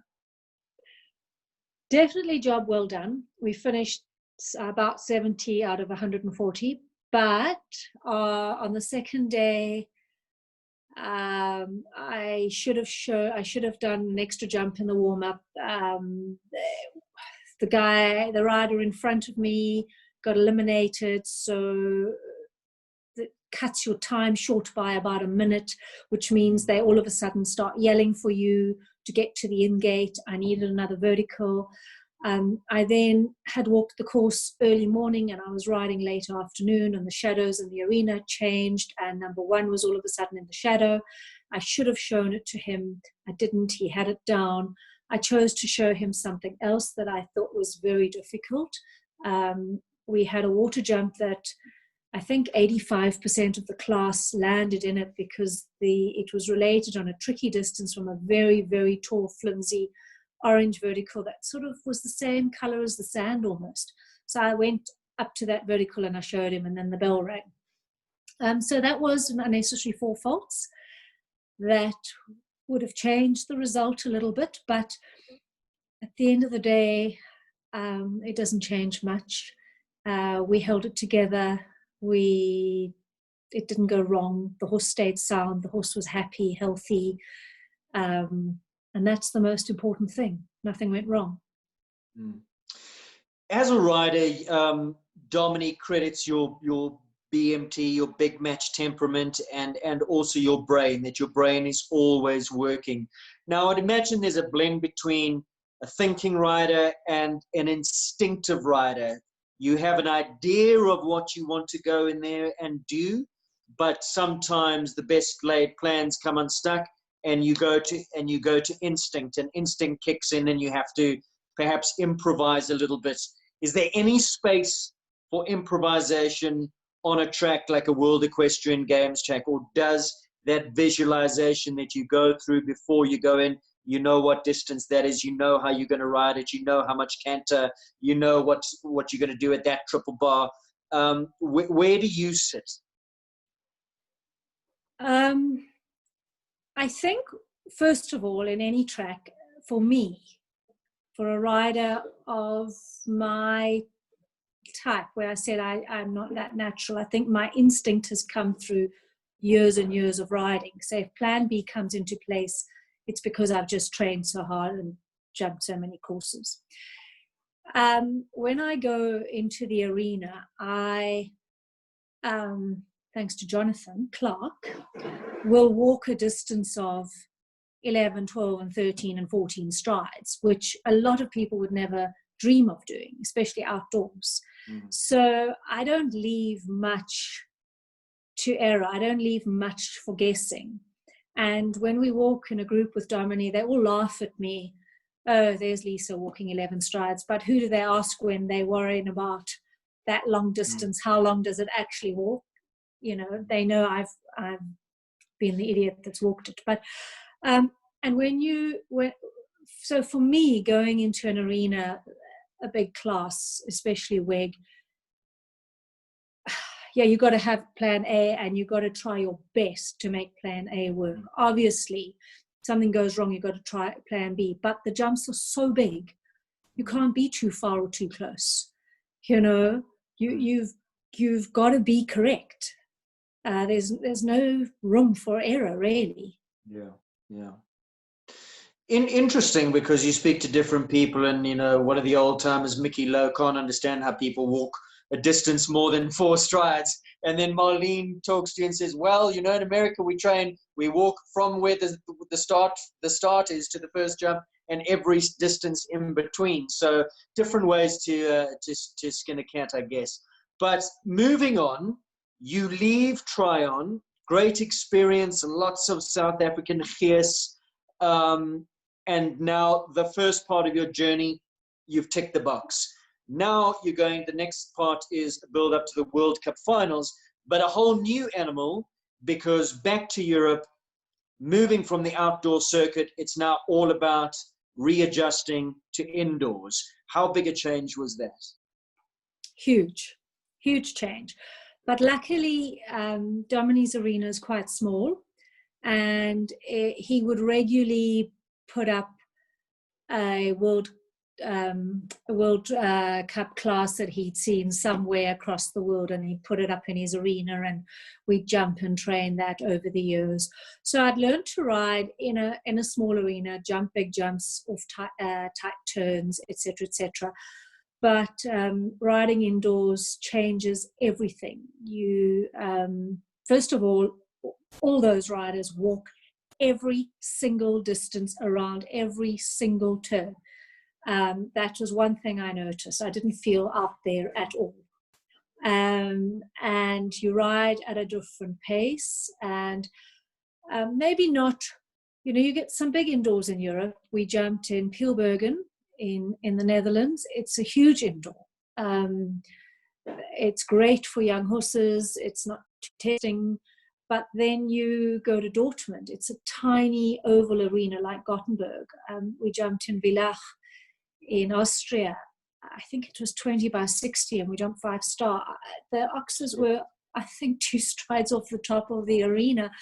And so you learn that there's no chance that you take the turn and then look for a distance. You just turn and take the distance that's there. And then you learn that if you have enough rhythm and canter, you have a distance. But you do need a horse that is highly adjustable, with blood on your side, quick thinking, to do that. Well, I certainly needed that. And Campbell was good at that. He tried really hard. So constantly in your brain, trust your rhythm, don't take a pull, don't take a pull, don't take a pull, go, go, go. Because if you take a pull off of a turn, 2 strides to a big 160 oxer, you're dead in the water, you're gone. Yeah. You either got a back rail or you got a time penalty. Well, or you're too deep to a front rail because you've got no engine. Yeah. And the oxes are maximum 155, but it's not the height. They're 175 wide. And then sometimes there's another one 2 strides away. Yeah. So you just canter around the turn and you take what there is. And then the verticals are really tall. So then you've got to all of a sudden sit up really straight, and the horse has got to wait on its hock and jump up. So that's when you need a very, very rideable horse. Your journey to the World Cup finals, once you had got back to Europe, you've already qualified for the World Cup finals. That's a given, you are going. But it's all about the preparation, getting the match time that you need before you get to the World Cup finals to prepare yourself for the ultimate indoor event. And that is where the structure comes in, because you need to build up. To get to a 4-star, you've got to jump a 3-star. To get to a 5-star, you've got to jump a 4-star. There's this whole process in play. And again, once again, it's like the movies where they want the box office attraction actors in their film. These shows attract a crowd. Crowds want to see the big names. There's only so much space for so many riders. So how do you get into these shows to get the experience, to get the build-up and the preparation to the World Cup final? What was the journey? How did you go about doing that? So to get to 2-star is easy. They run shows like Pilbergen or Centaur Park, which they're running businesses. They'll take almost any entry, there's no problem. After that, it works on an invitation system. If you're not going to a Nations Cup, where your country goes, it works on an invitation system. And I was lucky enough to get an invitation to Munich, where we jumped in the Munich Olympic Stadium. And that was one of my first lucky breaks. And I think that the person, Volker Wolf, who runs Munich show and Leipzig show, knows South Africans, and all these shows have to fill a certain foreign rider quota. But in Germany, foreign rider is Swiss, Polish, Czech, American, Dutch, blah, blah, blah. It doesn't have to be South African, poorly ranked. But he gave me an invitation, or he accepted our request for an invitation. And I did, Frank Rottenberger built, and he's very supportive of South Africans. It was a great show, and I did really well there. I was 4th and then 3rd in the Grand Prix. And to get from 3-star to 4-star, you have to jump 2 4-fault or better rounds for the FEI to recognize your qualifications to get to 4-star. And you can't get to 5-star until you've jumped 2 4-star or better rounds. 4-star better rounds, and then you can go to 5-star. So those are the limiting factors. And to get, you're going to the World Cup final, and you have a limited time period to get to all these shows. A. B, you're hoping for invitations to the shows. I mean, it's not likely, because as you say, they've got 40 entries they'll fill, and they only want 40 of the top, out of the top 60 riders in the world, and you're ranked down at number 500 or something. I mean, I was ranked way, way lower than that before I left South Africa. So I got my 3-star qualification. Then I needed to get to a 4-star show. To get my 5-star qualification, I needed to jump 4-star. And at the time, there was a show in the UK, which is a real mission to get to from Germany, and there was Salzburg. And by the luck of the gods, and I don't know how, I got the only wild card, the FEI wild card to Salzburg. So, and Campbell jumped beautifully there. And based on Salzburg, I got to Leipzig. The same gentleman that ran Munich show ran Leipzig show, and I had introduced myself to him and thanked him for a great Munich show and got to know him and his secretary. And I then kept in contact with them, and they agreed, providing I got my 5-star ranking at Salzburg, I could have an invitation to jump at Leipzig. So that was my first 5-star indoor show. It's all a bit of a building block and a lot of luck and miracle. And it's not just about jumping the class. You can't jump the class and have 10 down and then get a qualification to step up. You have to give a solid performance. So 4 faults or better. That's 4 faults or better as you're going up, and you know that you have to attain that or you're not going to progress. So there's that added pressure on yourself, knowing what you have to achieve. Whereas other riders can, they've got strings of 5 or 6 horses and they're doing it every other week, and it's day in, day out. It's just routine for them, whereas you were constantly building and trying to improve my ranking. So they've got various strings in going to different shows every weekend, and at every show they've got different horses to jump in different classes and get ranking points, and then also qualify for the Grand Prix. And I just had Campbell, so I couldn't be at a show every weekend. Every 2 to 3 weeks I'd be at a show. And then at every show you qualify for the Grand Prix.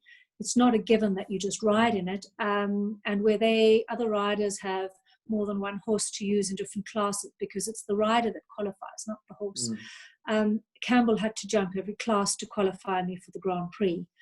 And then the other important thing is you're hoping for more FEI wildcards, but the FEI is not going to support you and give you wildcards if you're not producing great rounds. They're not going to support that. As much as you say to them, I'm going to Gothenburg, I need to jump 5-star, I need a wild card, please, please, please.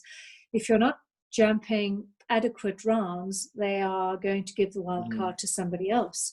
So it's all very, very important to have good rounds, which is also why you don't go out there and try and just gallop and win a class. You have to be quick enough to get in the time, to have a good enough result, but you have to have a careful round to have a good score, to get to the next star rating, because you've got so little time to get to Gothenburg.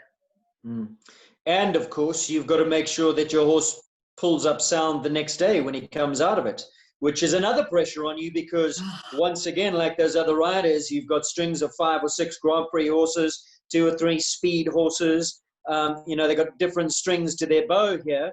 You only had the one string. If something went wrong, game over. Game over. And that's why I say it was a year of miracles. There are just so many miracles. And everything fell into place. Nothing went wrong. I did work hard on his soundness, mental happiness and his emotions. And I know I sound like a greenie, but it's all important. That horse had to be happy and confident and enjoy what he did and sound and fit, etc. So that was a lot of planning.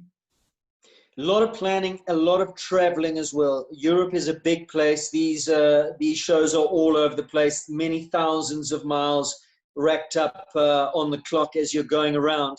You had the base at Torquay, but a lot of the time you weren't there. You would have to just improvise on the road, out of your comfort zone, and basically knocking on doors saying, "Hi, I'm Lisa from South Africa. Mind if I bunk down for a week or two?" Quite close to the truth. So the first time I did that was we had the 2 Nations Cups, one in Norway, one in Denmark, and I didn't want to go back to Germany in between. They were only 10 days apart.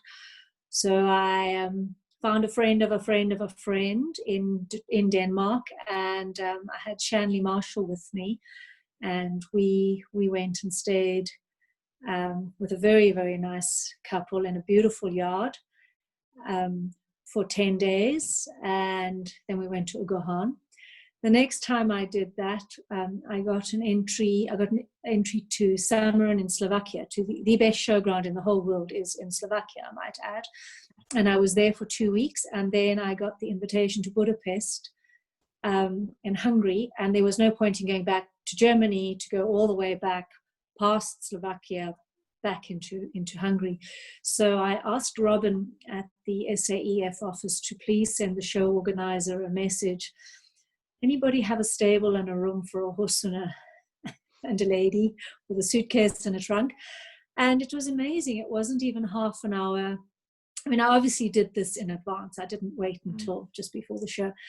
Dr. Miklas Jarvi, who was the FEI vet at the Budapest show, him and his family have the most exquisite farm just outside Budapest, and a farm called Bela Papusta. And if you Google it, it comes up, Bela Papusta. And I stayed there for 2 weeks and met incredible people and learnt a lot of Hungarian history and hacked through their sunflower fields and then went off to the show. And then between Munich and Salzburg show, I stayed with a friend of Torquay in a place called Pfaffenhofen, just outside Munich, and rode horses there, and I've never been so cold in my life. up in those mountains and hills, hacked in the snow. So yeah, I met people and stayed with people, and it was a bit of a gypsy, but it was good. It was fun. It was amazing to meet people and experience different cultures. And of course, you got to experience some of the biggest shows in the world.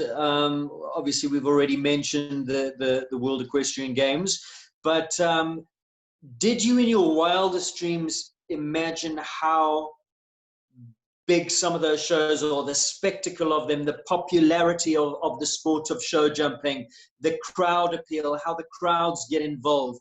All this was new to you and to Campbell, how intense those shows, what a great atmosphere they are. And especially with particular mention to the Glock show, which you managed to get into. Tell us about that, because that is truly a spectacle. So after Salzburg, I had my qualification to jump 5-star, and I needed to get to a show urgently. So I'd already, before Salzburg, prepared an email to the office. You talk about planning. And I'd listed every possible 5-star show in the whole of Europe within that month. I didn't even know in which country most of them were. And I'd not pushed send to Robin because I didn't know if I was going to jump that round in the Grand Prix that I needed to get to 5-star, and I did. So Monday morning, we were driving back to Germany, and I was in the passenger seat with my computer, and I pushed send. And about half an hour later, I got a message back, sorry, the wild card for Villach has been given to a Turkish rider. So I was, okay, that's fine. Please put me on the waiting list, not knowing where Villach was or what Villach was. And half an hour later, they came back and they said, we're now proud to announce the wild card for Villach has been given to Lisa Williams from South Africa. The Turkish rider pulled out. So I still didn't know where Villach was. So I got on Google and it was in Austria. Well, what a spectacle. Horses walk on red carpets, and they have vacuum cleaners that go behind the horses as they walk. The horses are in a heated tent. It's snowing. It's minus 12 or 15 degrees outside, and the horses are in a heated tent with no blankets. They put Michelin 5-star food on for you for 18 hours a day. It's not a horse show. It's an extravaganza. They flew Robbie Williams in for us on the Friday night, Mariah Carey on the Saturday night, John Travolta, Hugh Grant, Naomi Campbell, Dame. I'm having a blank. Don't worry, I'll think of it. I'll think of it just now. And it's just a complete Dame Joan Collins. There we go. A complete spectacle. And the jumping is a complete, by the way. There's a beauty salon. There's a cinema they've brought in, all like mobile, put in just for the show. A doggy parlor. It's just, it's not part of this world. It's not part of the real world. And you come from Africa, and Africa with African problems, and this is how some people in the world live, and you just think, oh my gosh, they don't even know what's happening in the rest of the world. There was obviously a huge amount of Moet and Chandon champagne flowing at that show. I just want to ask, did you partake in a few glasses before your round? And is that the reason why you forgot your course? I know you'll protest that you didn't forget your course, but I've seen the visuals, and it's clear that you forgot your course. That poor Spitzer had to point you in the right direction. I have John Whittaker as my witness that I did not forget my course. And he's lucky he went after me, because he would have made the same mistake. They moved the finish after we walked. They moved the finish, a likely story. Aidan. Yeah. No, we'll move on. We'll move on. For people who haven't seen the documentary, we'll get it online. You can have a look. There was Villach, and then how many before? And you were on a roll. The horse was jumping superbly well. The show just before the World Cup, your final outing was in Paris. You mentioned Santiago Varela, the course designer. He built at that show. it was a crucial one for you to go to so that you got acclimated with the types of courses, questions that he would probably pose 2 weeks later in Gothenburg. It didn't go according to plan. I think you'll be the first one to say that was possibly closest to the goal, your worst performance of the tour thus far. Why was that? There were reasons. Was there ever any doubt in your mind going to that final 2 weeks before you would be in Gothenburg? Firstly, the privilege to ride in Paris is huge. So I wouldn't say I wouldn't go. I wouldn't have wanted to go to Paris. The spectacular building, Paris, the city, everything. But the building itself has a glass dome with metal structures, and we didn't jump at night there. You only jump in the day, and the metal structures make shadows on the ground. And Campbell being Campbell, that affected him a little bit. The biggest thing is that when you jump indoors at night, the lights light up the arena, but they don't light up the people. The people are blackened out. So the horses don't actually see the people. Then the other thing is when you go to a show, most of the way around Europe, the spectators, huge crowds, are generally very polite and understand horses, etc., etc. The French, and when I say polite, I'm not meaning it as opposed to rude, I'm saying controlled.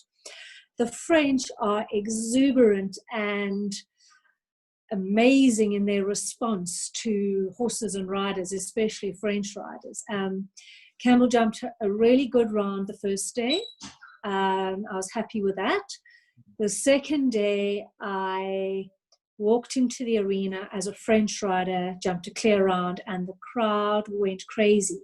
And they brought all these wooden stands in for the spectators, and they stamped their feet, and they stood up, and they threw their arms in the air, and they screamed, and they shouted, and he all of a sudden saw people and stopped and stared at them and stargazed. And in this time, and it blew his brain, and in this time they rang my bell. What he actually needed was for everybody to sit down. I would have patted him on the neck, and then if they'd rung the bell, he would have been fine. But he cantered to number one, and I knew I was doomed. He spooked through his legs at the ground in the middle of the oxer over number one, and I really, really knew it was going to be a disaster. And I came to the finish, and he'd had a couple of rails. I will say that day, the second day of Paris, was for the top 10 women and the top 10 riders from day one. So he jumped really well in day one to get to the second day. Not everybody got to ride that day. But what I did learn from Paris is I knew there was nothing wrong with him. I knew he wasn't unsound. I knew he wasn't ill. I knew what had set him off. And I knew that in Gothenburg, whatever you do not walk into the arena while the crowd is screaming and shouting. And as it turned out, I think it was on day one, Peter Fredriksson jumped a clear round just in front of me, and the crowd went crazy. I stayed down the bottom of the chute. They called me. I didn't move. I didn't go up. I waited for everybody to settle and then went into the arena. So I looked at it, I learned something from it. And I definitely knew that it was a once-off. I put it out of my brain. I learned something from it. And I felt that if I had harped on that one bad round, it would ruin a whole 18 months worth of trip. And why? He came back for the Grand Prix the next day, and he actually jumped a good Grand Prix. So, yeah, just was what it was that day. In fact, listening to you talk about it now, it was a blessing in disguise, because had that not happened, Peter Fredriksson would have jumped his clear round, you would have gone in, crowd would have gotten wild, blown his mind, and that mistake or that experience would have happened at the World Cup final. So exactly. So you've got to learn from every experience, especially in our sport. I suppose in every sport. And if you harp on the negatives, you walk into the arena the next time with negativity in your brain. You firstly portray that to your horse, which is a no-no. Secondly, you don't ride confidently because you're riding on the previous bad result, the previous negative result. So how can you ride positively this time? And I think that's part of mind training and part of match temperament. After that show, things that you had learned from Varella's courses that you maybe snuck into your training in those final 2 weeks to put the icing on the cake? Triple bar, 2 strides vertical, 1 stride very wide oxer. That's what I trained, and we got it on day 2. Tight off the top turn, I don't know, we even had 3 strides. And also water trays set far back behind verticals, monotone verticals, pastel colors, and trebles where each part of the treble is a different color. He sort of used that a little bit in Paris. But his favorite is that triple bar vertical oxer treble. And I remember walking. You say you trained it, you knew it was coming, you trained it, you were ready? I was ready, yeah. And I walked from the warm-up arena to the arena on the day we jumped it in Gothenburg, and Dominic was very quiet walking next to me. And I said, and the vertical in the middle of the treble was 165, it was huge. And the triple bar is huge. You have to gallop at it. You can't be careful. And all I said to him was, how do I help him clear the vertical in the middle of the treble? And he just didn't answer me. And I said, how do I help him? And he said, you land and you go, whoa. And I was like, I don't have time for that. Yeah. Did I fly you all the way out here to tell me that? I need answers. Answers, damn it. So in midair with the triple bar, I'm sure you've heard me go, and Campbell's so good because you can go, and he lands, where? And I have a photograph of him clearing the vertical in the middle by about 1 millimeter. But it was enough.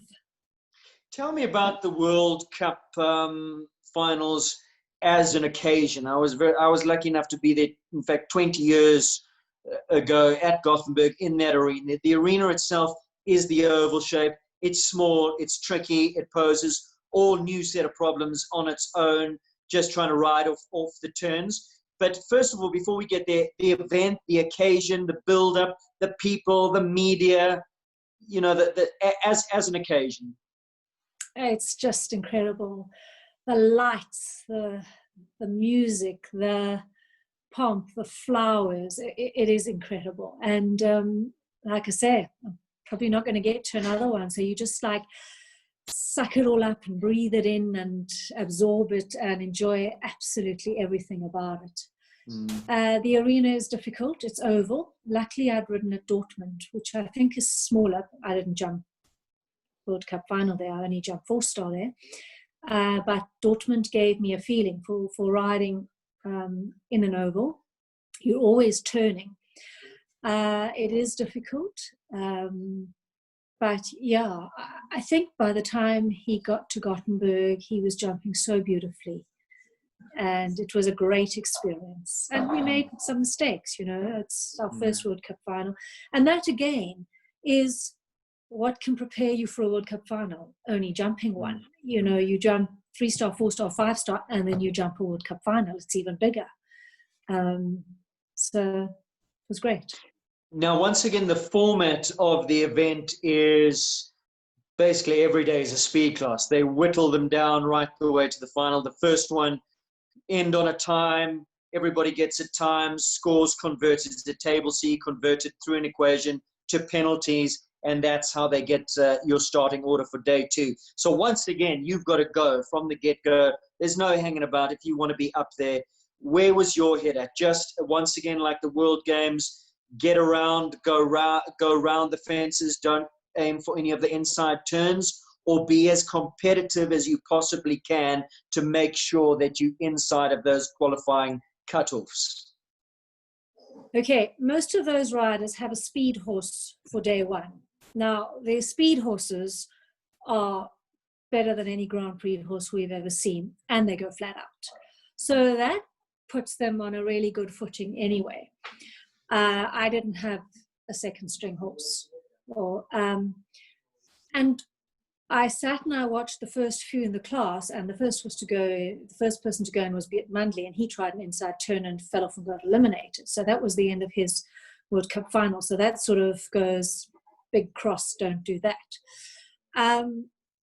The big thing was to have a good solid round, come out the arena feeling good, which is a building block for the next day.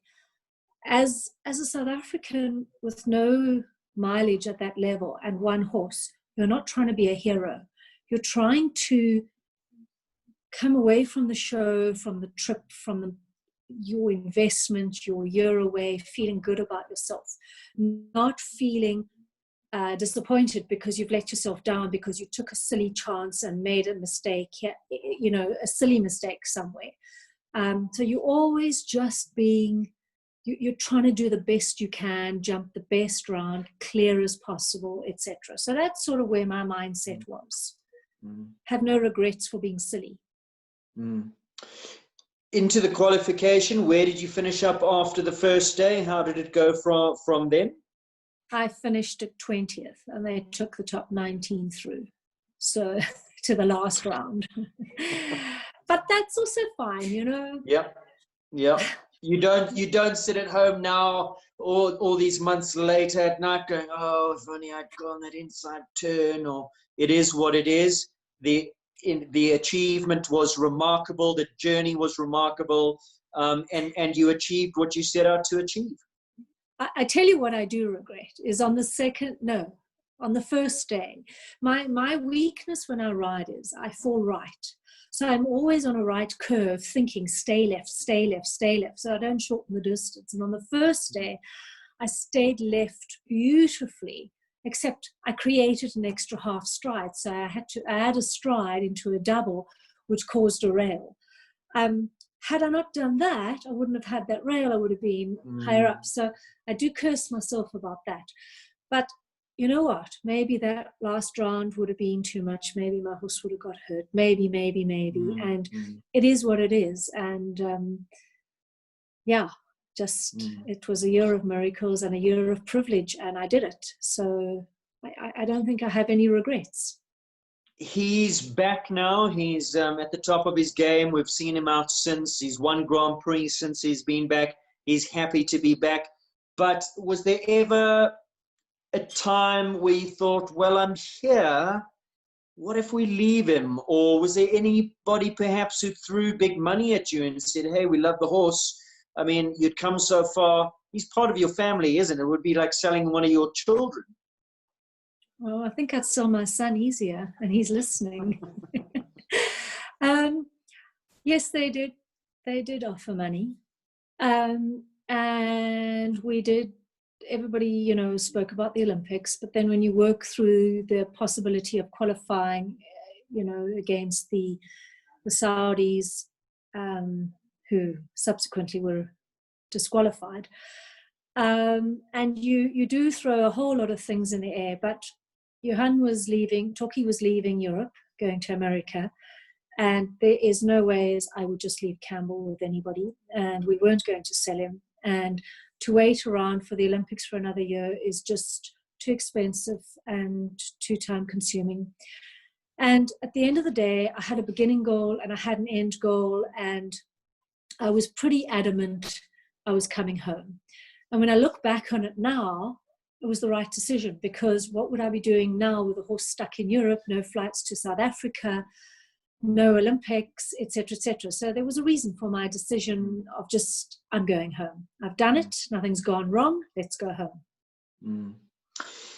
Have you put the bug to bed in terms of overseas campaigns, or is it something you would think of perhaps again in the future?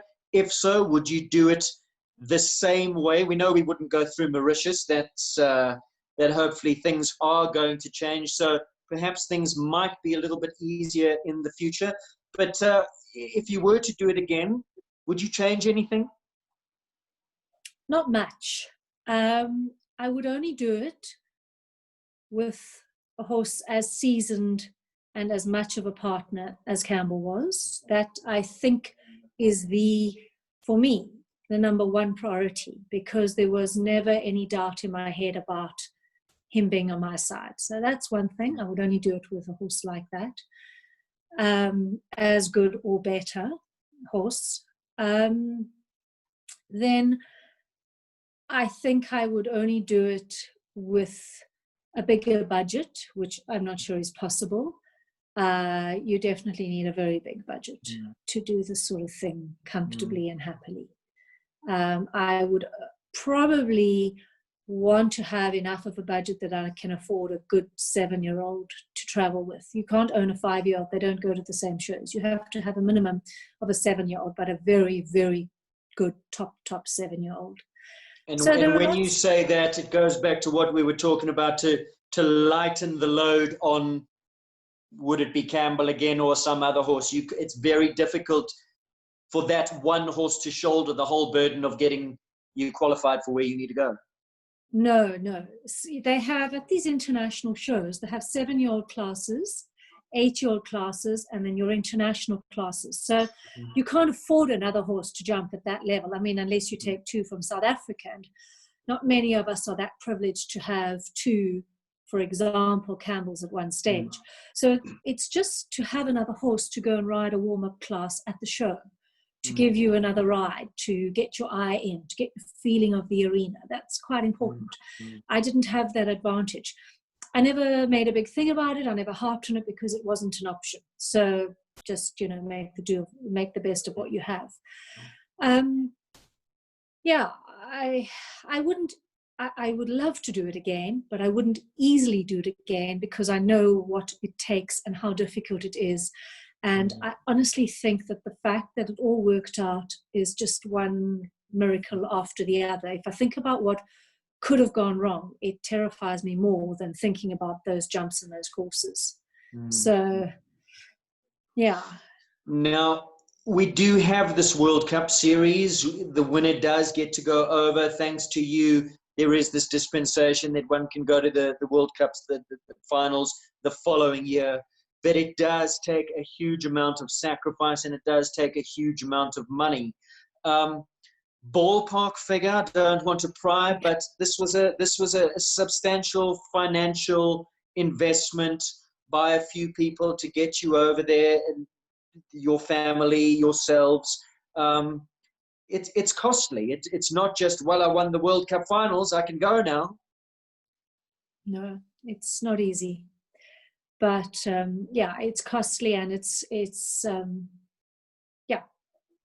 Is there any other way to do it? I mean, could one factor in, well, if there was a horse that side, or does it come down to the bond that you have with the horse that you've been campaigning on, sticking on that horse and going and taking that horse? Is that really the only way? The reason I ask, there are conversations going on, whether we get a base overseas and could have some South African owned horses over there, and riders could shuttle across and this kind of thing.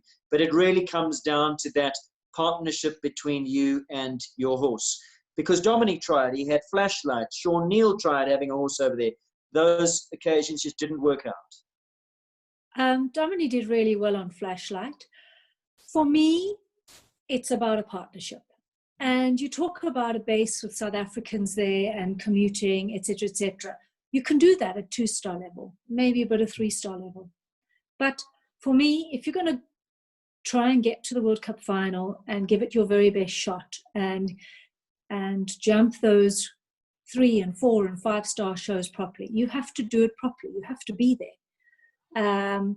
We wouldn't jump a World Cup show here or a World Cup series here, living on the beach in Mauritius, and jet in 2 days before the show, quickly hop on our horses, go to the show and fly out the next day.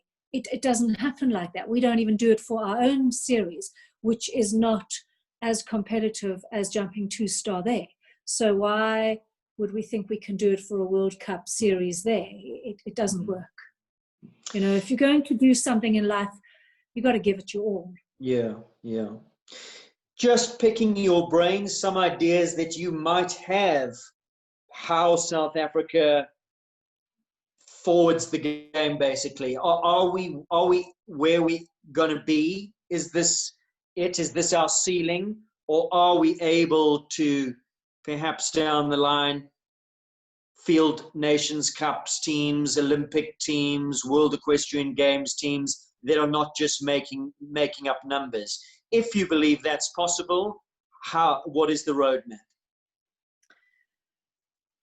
Well, I think for me, the only way possible is A, with young riders who don't have commitments and families.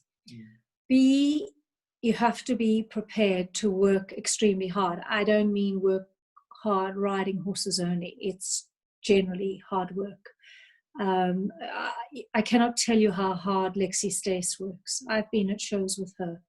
She works, can have 4 horses there on her own, no groom, mucking out, grooming, platting, turning out, riding, cleaning tack. She really puts a lot of work in, and that's what it takes. Then I think South Africa would need a base within a yard. I don't know that we want to commit to having our own property to run and be responsible for. I'm not sure about that. There's so much red tape.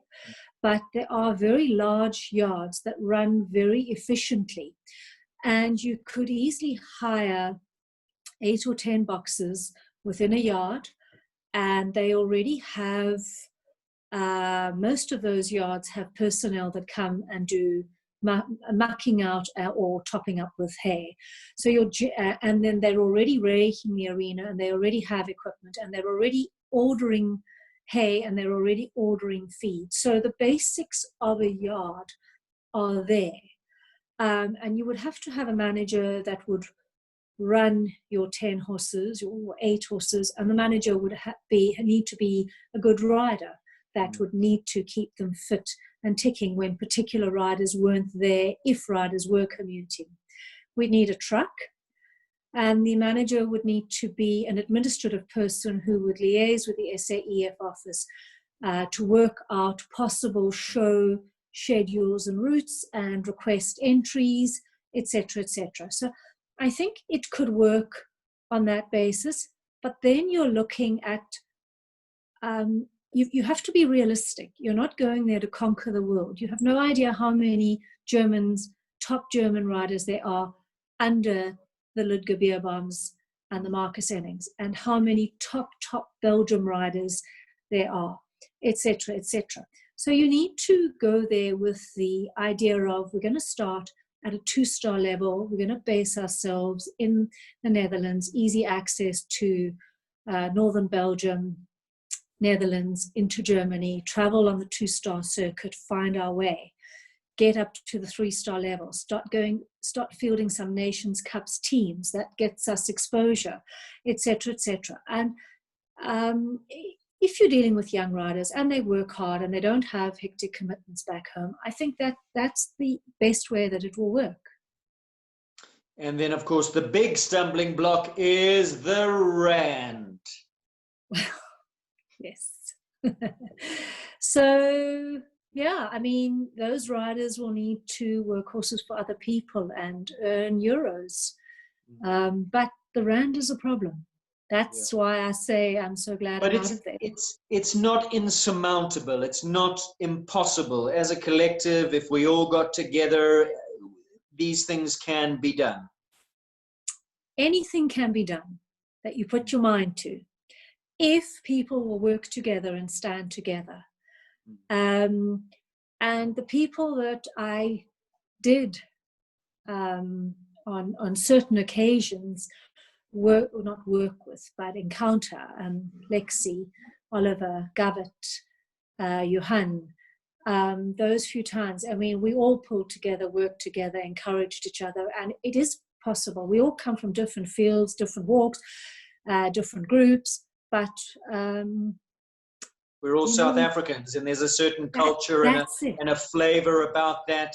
And I know for you, that, if anything, in your journey was the one thing that was missing? Because on the road, it gets lonely without your own clan around you.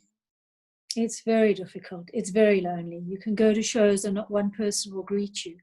In fact, one person greeted me by my name the whole year that I was there, and that was Martin Fuchs on the Saturday of the World Cup final. He actually said, "Good morning, Lisa." And I was like, what?